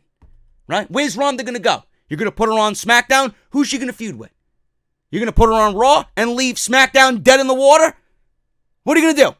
They have no idea what they want to do when it comes to women's wrestling. I have no faith in anybody from NXT making the jump to the main roster because unless you are chosen by the WWE, unless you're blonde and fit their mold, you ain't going nowhere.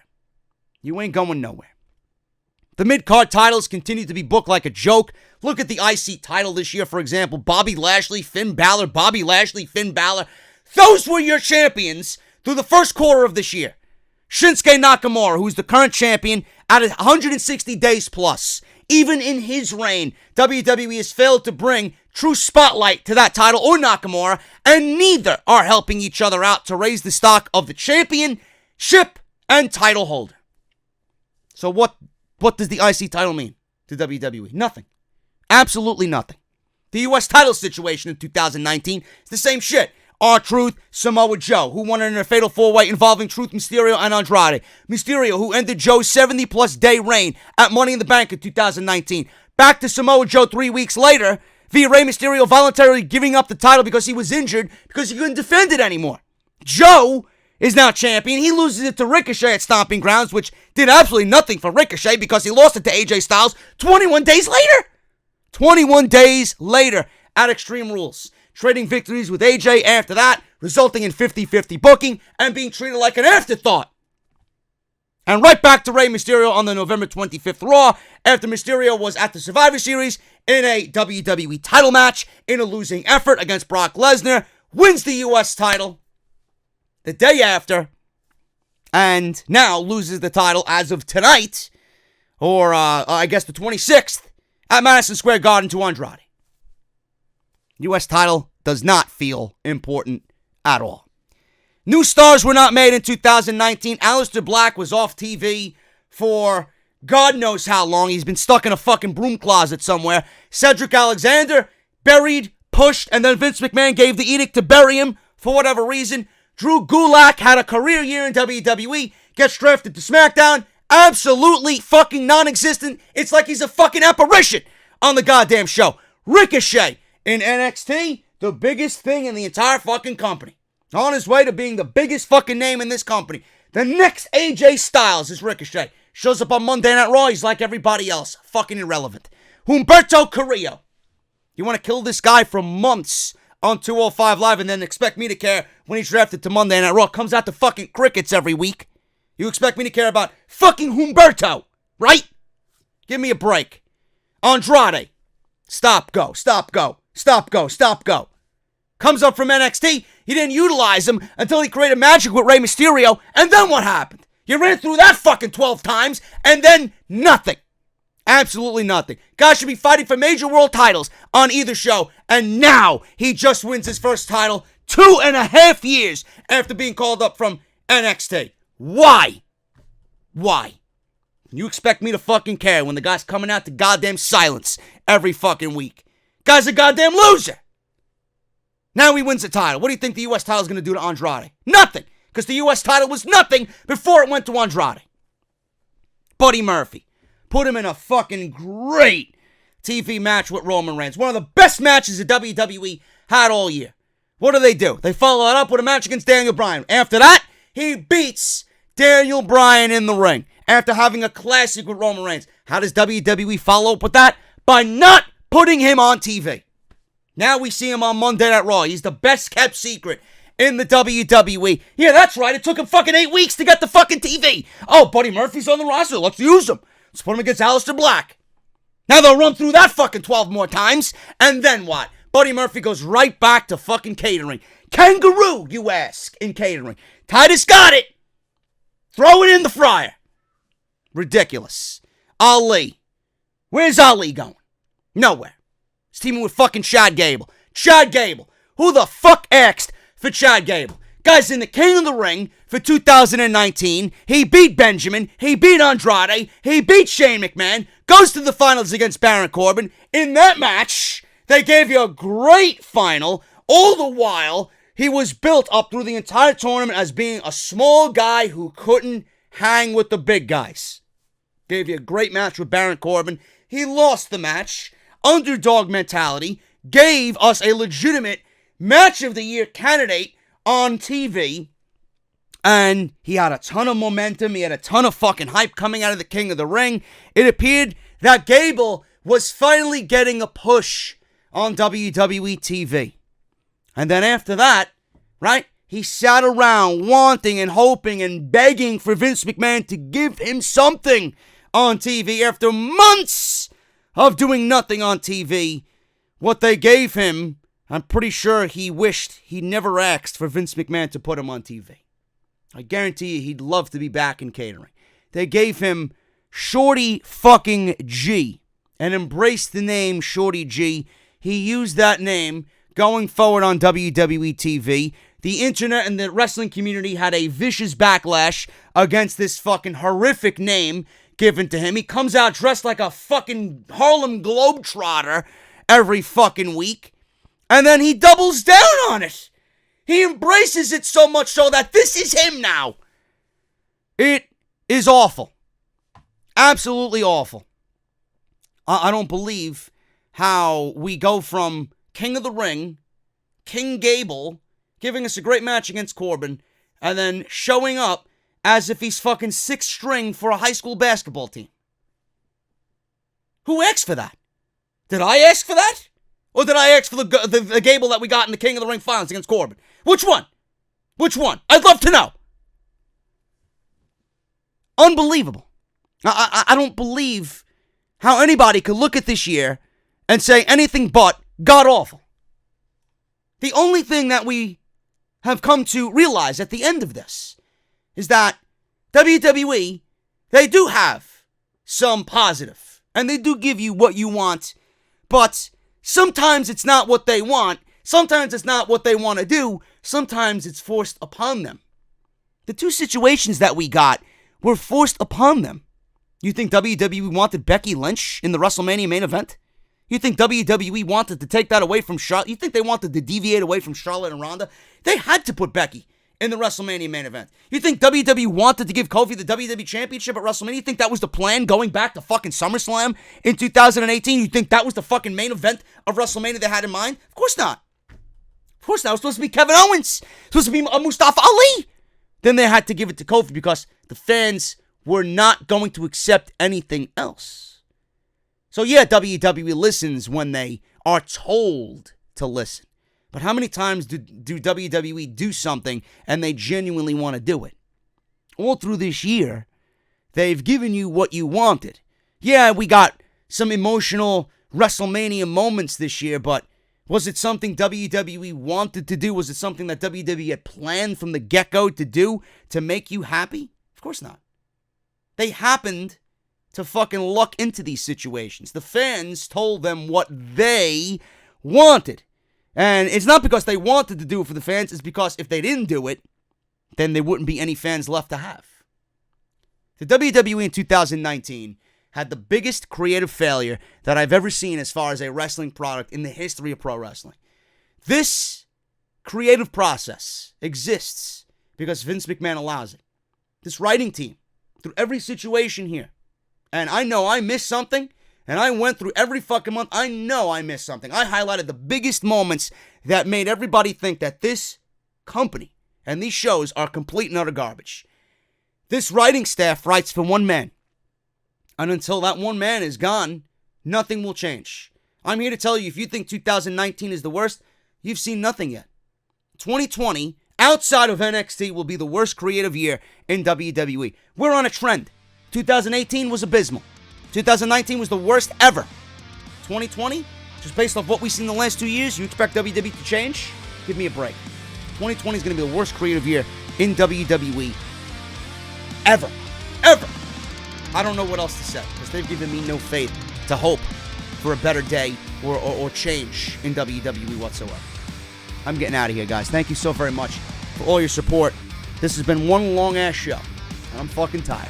And I'll be back on Saturday with more, right here on Off the Script. You're not going to believe what WWE has planned for Brock Lesnar at WrestleMania. I'm telling you, it's going to get worse from here on out. Follow me on social media at JD from NY206. That's on Twitter and Instagram. Hit that subscribe button down below and turn on that bell for all notifications. If you enjoyed this show, hit that thumbs up. See you guys right back here on Saturday for the best podcast in all of the YouTube wrestling community. This is Off the Script. I'll see you guys on Saturday afternoon.